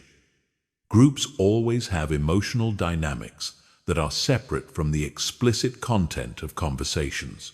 There might be excitement, tension, boredom, anxiety, competition, or affection flowing between different members. And these emotions significantly affect how interactions unfold. Developing emotional radar involves paying attention to body language, vocal tonality, energy levels, and the subtle shifts that occur when certain topics are raised or certain people speak. You start to notice when someone's words don't match their emotional state, when there are undiscussed tensions between individuals, or when the group energy changes in response to particular triggers. Understanding group roles and dynamics also helps you navigate complex interactions more skillfully. Different people naturally fall into different roles within groups. The leader, the supporter, the challenger, the peacemaker, the entertainer, the observer. Recognizing these patterns helps you understand how you can contribute most effectively and how to work with rather than against the natural group dynamics. Sometimes the most valuable contribution you can make is stepping into a role that's missing or supporting someone who's already filling an important role effectively. If there's natural leadership emerging, you might be most helpful by being an effective supporter rather than competing for leadership. If there's conflict, you might be most valuable as a peacemaker rather than taking sides.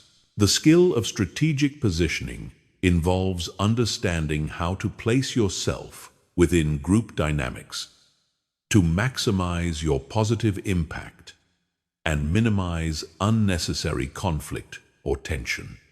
This doesn't mean being manipulative or fake. It means being thoughtful about how your natural personality and strengths can best serve the group's needs and goals. Strategic positioning also involves knowing when to lead and when to follow, when to speak up and when to listen, when to challenge and when to support. These decisions should be based on reading the current dynamics and understanding what the group needs in that moment, rather than following rigid personal patterns or trying to always play the same role. Advanced social navigation also requires understanding and respecting different communication styles and cultural backgrounds within diverse groups. What feels like confident leadership to one person might feel like aggression to another. What seems like appropriate directness to some might feel rude or insensitive to others, with different cultural backgrounds or personality types. This cultural and stylistic sensitivity allows you to adapt your communication approach based on the preferences and comfort levels of different individuals within the group. It doesn't mean losing your authenticity. It means expressing your authenticity in ways that can be received and appreciated by diverse audiences. The ability to diffuse tension and redirect negative dynamics is one of the most valuable social skills you can develop. Groups inevitably experience moments of conflict, misunderstanding, or negative emotion. And someone who can skillfully address these situations without making them worse is incredibly valuable and attractive. Tension diffusion might involve acknowledging different perspectives without taking sides, introducing humor appropriately to lighten the mood, redirecting conversation toward common ground, or simply modeling the calm, respectful energy that you want to see in the group. The key is intervening early before conflicts escalate and become more difficult to resolve. Reading and responding to group energy levels is another sophisticated social skill. Groups have natural rhythms of energy that ebb and flow throughout interactions. Sometimes the energy is high and playful. Sometimes it's serious and focused. Sometimes it's tired and ready for closure. Matching and working with these energy patterns rather than fighting against them makes you a more effective and appreciated group member. This might mean introducing energizing activities when the group seems sluggish, suggesting more relaxed conversation when people seem overstimulated, or recognizing when it's time to transition to different topics or conclude the interaction. Being attuned to group energy and responsive to group needs demonstrates sophisticated social intelligence that others find attractive and valuable. The development of these skills requires conscious practice and observation. Start by focusing on one aspect at a time, such as power dynamics or emotional undercurrents, until you become more naturally aware of these patterns. Practice in lower stakes situations before applying these skills in more important professional or social contexts. Remember that the goal is not to manipulate or control group dynamics, but to understand them well enough to contribute positively and navigate them skillfully. When you can read social situations accurately and respond appropriately, you become someone others seek out for important interactions because they trust your judgment and value your positive influence. Chapter 12. Sustaining attractiveness through continuous growth and self-development. One of the most common mistakes people make when developing attractiveness is treating it as a destination rather than a journey. They work on building confidence, improving their social skills, or developing their presence until they reach a certain level. And then they stop growing and start coasting. This approach inevitably leads to stagnation and decline because attractiveness, like physical fitness, requires ongoing maintenance and continuous development. The people who remain consistently attractive throughout their lives understand that personal development is not a project to be completed, but a lifestyle to be embraced. They maintain their appeal not through any single quality or achievement, but through their commitment to ongoing growth, learning, and evolution as human beings. The psychology of continuous growth reveals why this approach is so fundamentally attractive. Humans are naturally drawn to people who are expanding, evolving, and becoming more capable over time. There's something inherently magnetic about someone who is actively engaged in the process of self-improvement and life enhancement. This attraction to growth is rooted in our evolutionary psychology. Throughout human history, the ability to learn, adapt, and develop new capabilities has been strongly correlated with survival and thriving. People who continue growing signal that they have the mental flexibility and resilience needed to handle whatever challenges life might present. Continuous growth also prevents the staleness and predictability that can undermine long-term attractiveness. When you're constantly learning new things, developing new skills, and exploring new aspects of yourself and the world, you remain interesting and dynamic. There's always something new to discover about you, which keeps relationships fresh and engaging. The foundation of sustainable attractiveness is what researchers call intrinsic motivation, the drive to grow and develop that comes from internal satisfaction rather than external rewards or validation. People who are intrinsically motivated to improve maintain their development efforts even when no one is watching or rewarding them, because the process itself is fulfilling and meaningful. Developing intrinsic motivation for growth requires connecting your development efforts to your deeper values and long-term vision for your life. When you see personal growth as an expression of your commitment to becoming your best self, rather than as a way to gain approval or achieve specific outcomes, you're more likely to maintain your efforts consistently over time. This means choosing growth opportunities that genuinely interest and challenge you, rather than simply following what others think you should develop. It means pursuing excellence because you value excellence, developing skills because you enjoy mastery, and expanding your capabilities because you're curious about your potential. The practice of continuous learning is fundamental to maintaining long-term attractiveness. This doesn't necessarily mean formal education, although that can be valuable. It means maintaining curiosity about the world and your place in it, seeking out new experiences and perspectives, and remaining open to changing your mind when you encounter better information or ideas. Continuous learners are attractive because they're mentally alive and engaged with the world around them. They have interesting things to talk about, fresh perspectives to share, and the intellectual humility to admit when they don't know something and want to learn more. They avoid the intellectual stagnation that makes people boring and predictable. The areas of learning that tend to enhance attractiveness most include emotional intelligence, communication skills, cultural knowledge, creative expression, physical health, and fitness, and whatever professional or personal interests genuinely fascinate you. The key is to maintain active engagement in multiple areas, rather than becoming narrowly focused on only one aspect of development. Physical health and fitness deserve special attention because they affect every other aspect of your attractiveness and life satisfaction. Maintaining physical vitality requires ongoing commitment to exercise, nutrition, sleep, and stress management.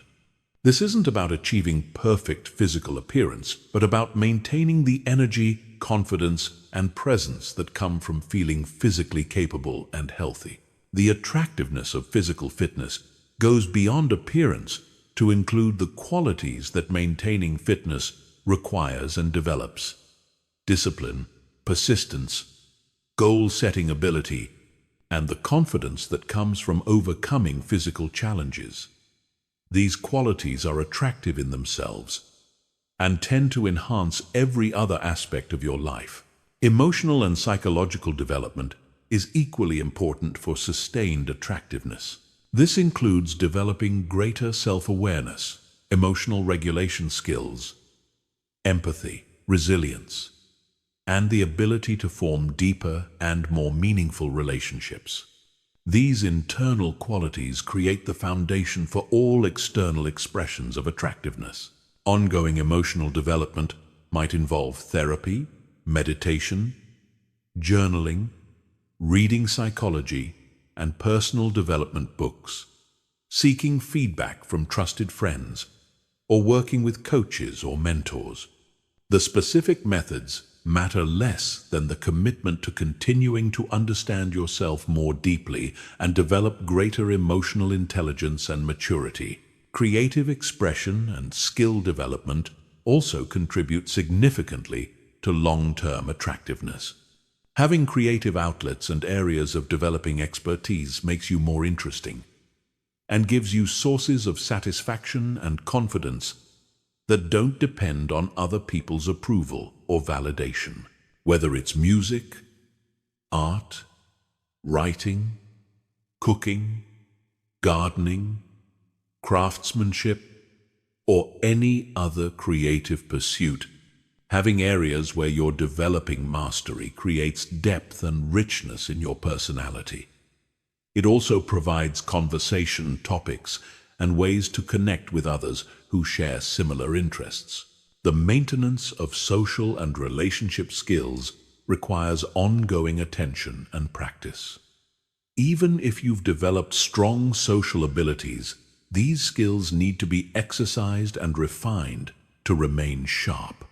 This means continuing to put yourself in social situations, seeking out conversations with diverse people, and working on becoming an even better listener, communicator, and friend. Advanced relationship skills include learning to navigate conflict more skillfully, developing deeper empathy and understanding, becoming more skilled at supporting others through difficulties, and learning to balance intimacy with independence in healthy ways. These skills can always be developed further, regardless of your current level. The practice of regular self-reflection is crucial for maintaining growth momentum. This involves regularly assessing where you are in different areas of your life, what's working well, what needs improvement, and what new areas you want to explore. Without this reflection, it's easy to coast on past achievements without continuing to push yourself forward. Self-reflection might involve weekly or monthly check-ins with yourself, annual goal setting and review processes, seeking feedback from trusted friends or mentors, or working with professionals who can provide objective perspectives on your development. The key is maintaining honest awareness of your current reality and continued commitment to growth. Setting progressive challenges for yourself ensures that you don't become complacent or stop pushing your boundaries. This means regularly setting goals that require you to stretch beyond your current capabilities, whether in professional, personal, creative, or physical domains. These challenges should be significant enough to promote real growth, but achievable enough to maintain confidence and momentum. The process of setting, working toward, and achieving meaningful goals develops confidence, competence, and the attractive quality of being someone who makes things happen rather than just letting life happen to them. The integration of continuous learning, physical maintenance, emotional development, creative expression, social skill refinement, regular self-reflection, and progressive goal setting creates a lifestyle of growth that maintains and enhances attractiveness throughout your life. This approach ensures that you remain interesting, capable, and engaging, regardless of age or circumstances. When growth becomes a core part of your identity and lifestyle, you naturally attract others who value development and excellence. You become part of communities and relationships that support and challenge you to continue evolving, creating upward spirals of growth and satisfaction that benefit every area of your life. Chapter 13. Handling rejection, criticism, and social setbacks with grace and resilience. Nothing tests your attractiveness and social intelligence like how you handle rejection, criticism, and social setbacks. These challenging experiences are inevitable parts of life, and your response to them either enhances or undermines your appeal to others. People who can navigate these difficulties with grace, learn from them constructively, and maintain their confidence and warmth despite setbacks are incredibly attractive because they demonstrate emotional maturity and resilience. The psychology of rejection reveals why it affects people so powerfully and why learning to handle it well is so important for maintaining attractiveness. From an evolutionary perspective, social rejection was literally life-threatening for our ancestors. Because survival depended on remaining part of the group, our brains still process rejection as a threat to survival, which explains why it can feel so devastatingly painful. However, in modern life, most social rejection is not actually threatening to your survival or well-being. Learning to differentiate between the emotional intensity of rejection and its actual significance allows you to respond more proportionally and maintain your emotional equilibrium when facing social disappointments. The most attractive people understand that rejection often has little to do with their inherent worth or attractiveness, and much more to do with compatibility, timing, circumstances, and the other person's current needs and preferences. This perspective allows them to take rejection personally without taking it as a judgment of their fundamental value as a person.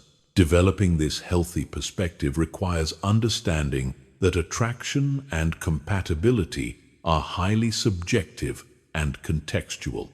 Someone might reject you not because you're unattractive or unworthy, but because you're not what they're looking for at this particular time, because you remind them of someone who hurt them, because they're dealing with personal issues that make relationships difficult, or simply because there's no chemistry despite your individual qualities.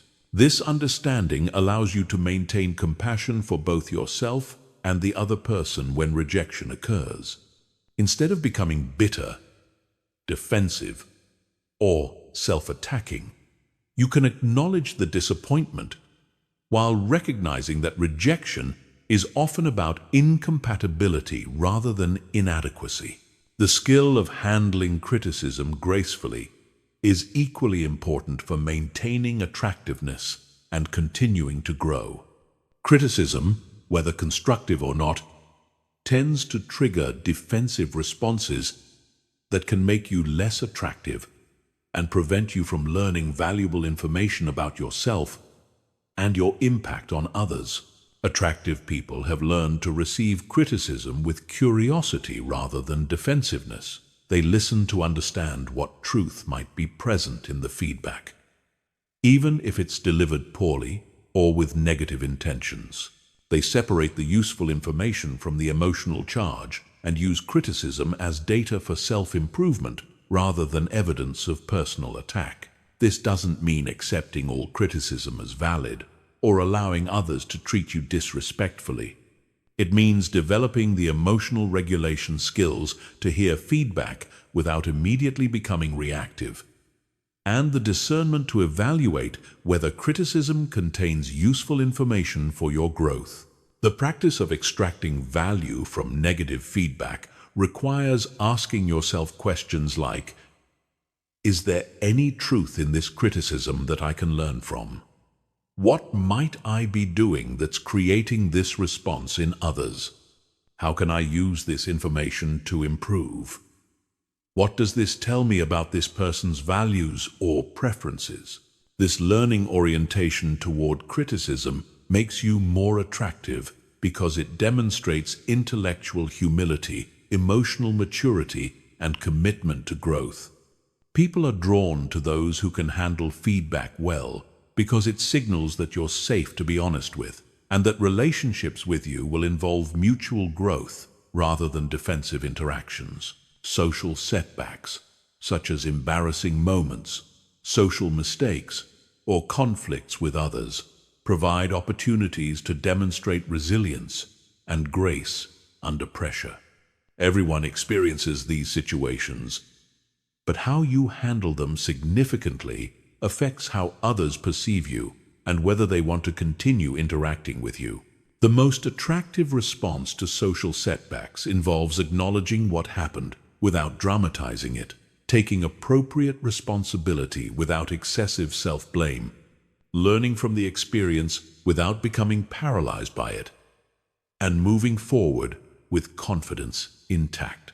This might involve offering a genuine apology when appropriate, using appropriate humor to diffuse tension, or simply acknowledging a mistake and moving on without making it the center of attention.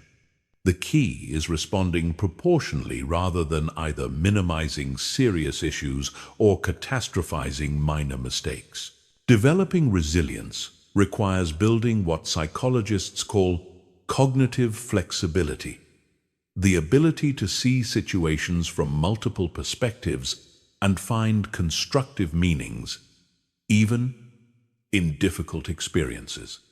Instead of interpreting setbacks as evidence of personal failure or social inadequacy, resilient people view them as learning opportunities, character-building experiences, or simply part of the normal challenges of human interaction. This cognitive flexibility allows you to maintain hope and motivation even when things don't go as planned. You can experience disappointment without becoming discouraged, face criticism without becoming defensive, and encounter rejection without losing confidence in your worth and attractiveness. The practice of self-compassion is fundamental to handling social difficulties gracefully. This involves treating yourself with the same kindness and understanding you would offer a good friend going through similar challenges. Instead of harsh self-criticism when things go wrong, self-compassion involves acknowledging that difficulties are part of the human experience and that you deserve kindness, especially from yourself. Self-compassion doesn't mean making excuses or avoiding responsibility. It means recognizing that everyone makes mistakes, faces rejection, and experiences social difficulties, and that these experiences don't negate your value or potential for future success. Maintaining perspective during difficult social experiences requires remembering that most social interactions and relationships are part of larger patterns rather than isolated events. One rejection doesn't mean you're universally unattractive. One criticism doesn't mean you're fundamentally flawed. One social mistake doesn't mean you're socially incompetent. This broader perspective allows you to maintain confidence and motivation even when individual interactions don't go well. You can view setbacks as temporary experiences rather than permanent judgments, which allows you to continue taking social risks and pursuing connections without being paralyzed by fear of negative outcomes. The ability to bounce back quickly from social difficulties is incredibly attractive because it signals emotional resilience and stability. People want to be around those who won't be devastated by normal life challenges, who can handle conflict and disappointment without becoming dramatic or dysfunctional, and who will remain positive and engaging even when things get difficult. This resilience develops through experience with adversity and conscious practice of healthy coping strategies. Each time you face a social challenge and handle it well, you build evidence of your ability to cope with difficulties, which increases your confidence for future challenges. Learning from setbacks without becoming bitter or cynical requires maintaining openness to growth while protecting your fundamental sense of self-worth. This means being willing to acknowledge and correct mistakes while recognizing that mistakes don't define you. Being open to feedback while maintaining healthy boundaries, and continuing to take social risks while learning from past experiences. The integration of healthy perspective on rejection, graceful handling of criticism, resilient response to setbacks, cognitive flexibility, self-compassion, and the ability to learn from difficulties creates an approach to social challenges that actually enhances rather than undermines your attractiveness. When others see that you can handle difficulties with grace and continue growing from challenging experiences, they're more likely to trust you, respect you, and want to build deeper relationships with you. This approach to social difficulties also creates positive cycles where your resilient responses to challenges improve your social skills increase your confidence, and make you more attractive to others, which leads to more positive social experiences and greater overall social success. Chapter 14. Becoming a person. Others. Seek out. The principles of social magnetism. The highest level of social attractiveness is becoming someone that others actively seek out. Not just tolerate or occasionally enjoy spending time with, but someone whose company is genuinely valued and desired. These socially magnetic individuals have developed a combination of qualities that make others feel better about themselves and more alive when they're around them. Understanding and developing these qualities can transform you from someone who struggles for social acceptance to someone others compete to spend time with. The foundation of social magnetism is what psychologists call positive emotional contagion. Emotions are literally contagious, transmitted through mirror neurons and unconscious mimicry. When you're around someone who consistently embodies positive, stable, engaging energy, you unconsciously begin to feel more positive, stable, and engaged yourself. Socially magnetic people have learned to maintain emotional states that others find uplifting and energizing. This doesn't mean being artificially positive or denying negative emotions. It means developing emotional regulation skills that allow you to process difficulties privately and show up in social situations from a place of genuine well-being and positive energy.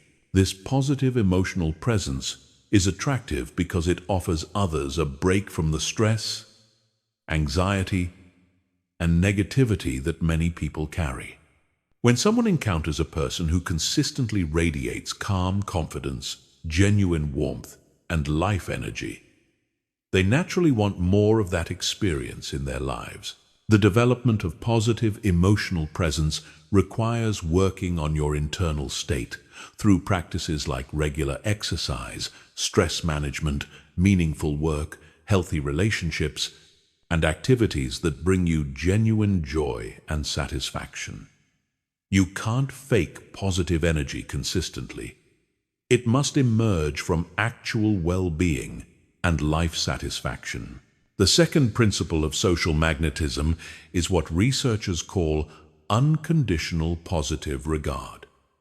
This means approaching others with fundamental acceptance and appreciation for who they are, separate from whether they can give you anything or meet your needs. People are magnetically drawn to those who make them feel accepted and valued without conditions or judgment. This doesn't mean having no standards or boundaries. It means recognizing the inherent worth and dignity of others while maintaining healthy expectations for how you want to be treated. It means being able to appreciate people's positive qualities while being realistic about their limitations. Unconditional positive regard expresses itself through genuine interest in others, non-judgmental listening, and the ability to see and acknowledge people's strengths and potential. When others feel truly seen and appreciated by you, they naturally want to spend more time in your presence because the experience feels validating and life-giving. The third principle is what we might call social generosity. This involves looking for ways to add value to others' lives through your presence, skills, knowledge, connections, or support. Socially magnetic people are constantly thinking about how they can be helpful, encouraging, or enriching to the people around them. Social generosity might involve sharing useful information, making helpful introductions, offering emotional support during difficult times, celebrating others' successes, or simply bringing positive energy and interesting conversation to social interactions. The key is giving without keeping score or expecting immediate returns. This generosity creates positive cycles, where your investment in others' well-being motivates them to invest in yours, leading to deepening relationships and expanding social networks. People seek out those who consistently make their lives better in some way, whether through practical help, emotional support, or simply enjoyable interaction. The fourth principle is intellectual and emotional stimulation. Magnetic people are interesting to be around because they bring fresh perspectives, ask thought-provoking questions, share fascinating experiences, and engage with life in ways that inspire others to think and feel more deeply. This doesn't require being brilliant or having extraordinary experiences. It requires maintaining curiosity about life, continuing to learn and grow, and being willing to explore ideas and experiences that expand your understanding of yourself and the world. Intellectually stimulating people read widely, pursue diverse interests, travel when possible, engage with different types of people, and maintain active engagement with whatever subjects fascinate them. This creates a depth of knowledge and perspective that makes conversations with them enriching and memorable. Emotional stimulation involves being willing to explore deeper topics, share meaningful experiences, and create space for authentic connection rather than keeping all interactions at surface levels. People are hungry for genuine connection and are drawn to those who can facilitate meaningful interaction. The fifth principle is what researchers call social leadership, which doesn't necessarily mean formal authority, but rather the ability to positively influence group dynamics and help social situations become more enjoyable and meaningful for everyone involved. Social leaders might initiate conversations, suggest activities, introduce people to each other, diffuse tension, or simply model the kind of energy and engagement they want to see in the group. They take responsibility for contributing to positive group experiences rather than just passively participating. This leadership emerges naturally when you combine genuine care for others' well-being with the confidence to take initiative and the social skills to guide interactions in positive directions. People are drawn to those who make group experiences better and more enjoyable. The sixth principle is authenticity and emotional transparency. While this might seem contradictory to maintaining positive energy, the most magnetic people have learned to be genuinely themselves, including appropriate sharing of their struggles, uncertainties, and growth areas. This authenticity is attractive because it gives others permission to be real as well, rather than maintaining exhausting social facades. When you can be both positive and real, both confident and humble, both strong and vulnerable, you create space for deeper, more meaningful connections. The key is sharing authentically in ways that invite connection rather than dumping emotional burdens on others inappropriately. It means being real about your human imperfections while taking responsibility for your own emotional well-being and growth. The seventh principle is what we might call social intelligence in action. This involves reading social situations accurately and responding in ways that enhance rather than detract from group dynamics. It means knowing when to speak and when to listen, when to lead and when to follow, when to introduce new topics, and when to explore current ones more deeply. This social intelligence also involves understanding and working with different personality types, communication styles, and cultural backgrounds. Magnetic people know how to connect with introverts and extroverts, direct communicators and indirect ones, serious people and playful ones. The integration of positive emotional presence, unconditional positive regard, social generosity, intellectual and emotional stimulation, social leadership, authenticity, and social intelligence creates a quality of social magnetism that draws others consistently and powerfully. When you embody these principles, several things happen naturally. People begin reaching out to you more frequently. You get invited to more social events and opportunities. Others seek your advice and perspective. You become someone that people think of when they want to have meaningful conversations or enjoyable experiences. This social magnetism creates upward spirals where positive social experiences lead to increased confidence and social skills, which lead to even more positive social experiences. You become part of social networks that support and challenge you to continue growing, and you develop relationships that enrich every aspect of your life. The development of these qualities requires patience and consistent practice, but the investment pays dividends that extend far beyond social success to include professional opportunities, personal growth, and life satisfaction that comes from meaningful connections with others. Chapter 15. Integration and Mastery. Becoming naturally attractive through authentic self-development.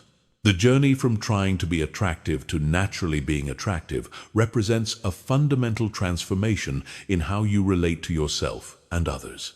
This final chapter integrates everything you've learned into a coherent approach to life that creates lasting attractiveness through authentic self-development rather than performance. The goal is not to add attractive behaviors to an unchanged personality, but to become a person whose natural way of being in the world is inherently magnetic. This transformation happens when the principles we've explored become so integrated into your identity that they express themselves automatically, without conscious effort. True mastery of silent attraction occurs when you stop thinking about being attractive and start simply being attractive. This happens when your internal development reaches a point where confidence, emotional stability, social intelligence, and genuine care for others emerge naturally from who you are rather than what you're trying to do. Attractiveness is not a collection of separate skills, but an emergent property of psychological and emotional development. When you develop genuine confidence, emotional intelligence, social skills, and personal depth, attractiveness emerges as a natural byproduct. The foundation of this integration is authentic self-expression. This means developing such a clear sense of who you are, what you value, and what you stand for, that you can express yourself genuinely in any situation without losing your center or compromising your integrity. Authentic self-expression requires extensive self-knowledge. Understanding your strengths and weaknesses, values and priorities, natural communication style, and genuine interests and passions. When you know yourself deeply, you can be yourself consistently, creating the coherence and authenticity that others find magnetic. This authenticity is attractive because it's rare. When others encounter someone who is genuinely themselves regardless of social context, it's both refreshing and inspiring. It gives others permission to be more authentic as well. Developing authentic self-expression requires courage to be yourself, even when it's not popular or immediately rewarded. Express your genuine thoughts respectfully. Pursue your real interests rather than what you think will impress others. And make decisions based on your values rather than social pressure. This courage develops through practice and positive experiences with authenticity. Each time you express yourself genuinely and experience acceptance, you build confidence in your authentic self. Each time you compromise authenticity for approval and feel dissatisfied, you strengthen your motivation to be more genuine. The integration process involves effortless excellence, developing the skills we've discussed to such a level that they become automatic expressions of who you are. rather than conscious techniques you remember to use. Effortless excellence develops through deliberate practice, consistently working on skills just beyond your comfort zone, with full attention and intention to improve. Over time, advanced skills become natural and automatic, allowing you to focus on even higher levels of development. This means practicing emotional regulation until maintaining calm confidence becomes your natural state. Developing social intelligence until reading group dynamics and responding appropriately becomes instinctive. The goal is natural competence that allows you to navigate life's challenges with grace and effectiveness while remaining genuinely yourself. The transformation also involves shifting from external validation to internal satisfaction as your primary source of self-worth. When your sense of value comes from your own assessment of your growth, contribution, and authenticity, rather than others' approval, you become more attractive because you're not needy or desperate for validation. This internal orientation allows you to engage with others from abundance rather than scarcity. You can be genuinely interested in others because you're not constantly worried about whether they like you. You can express yourself authentically because you don't need their approval to feel good about yourself. This shift requires developing intrinsic motivation, where your drive to grow comes from internal satisfaction rather than external rewards. When you're motivated by the joy of learning, the satisfaction of contributing, and the fulfillment of expressing your authentic self, you become naturally attractive because your energy is positive and self-generated. The mastery of silent attraction involves understanding that true attractiveness is about service to others rather than personal gain. When you develop yourself to contribute more effectively to others' well-being and happiness, attractiveness emerges as a natural byproduct of your positive impact. This service orientation doesn't mean self-sacrifice or people-pleasing. Develop yourself to be genuinely helpful, supportive, and enriching to others' lives. When people feel better about themselves and more alive when they're around you, they naturally want more of your presence. This contribution-focused approach ensures your growth benefits not only yourself but everyone you interact with, creating positive cycles that enhance every area of your life.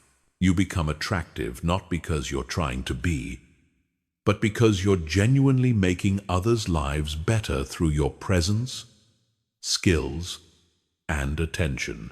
The final aspect of integration involves understanding that this transformation is ongoing rather than completed.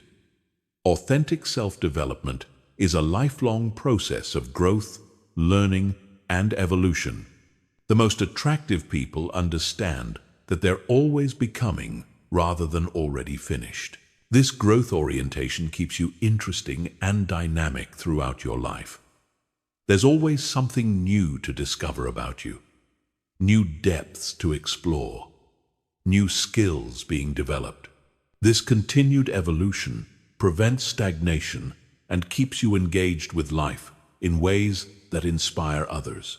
The integration of authentic self-expression, effortless excellence, internal validation, service orientation, and commitment to ongoing growth creates a way of being that is inherently and sustainably attractive. You become someone others naturally want to be around, not because you're performing attractiveness, but because you're genuinely living in ways that create positive experiences for everyone involved. This transformation represents the ultimate goal of personal development. Becoming a person whose natural way of being creates value for yourself and others while expressing your authentic potential. When you reach this level of integration, attractiveness becomes not something you do, but something you are, emerging naturally from the depth of your character and the quality of your presence in the world.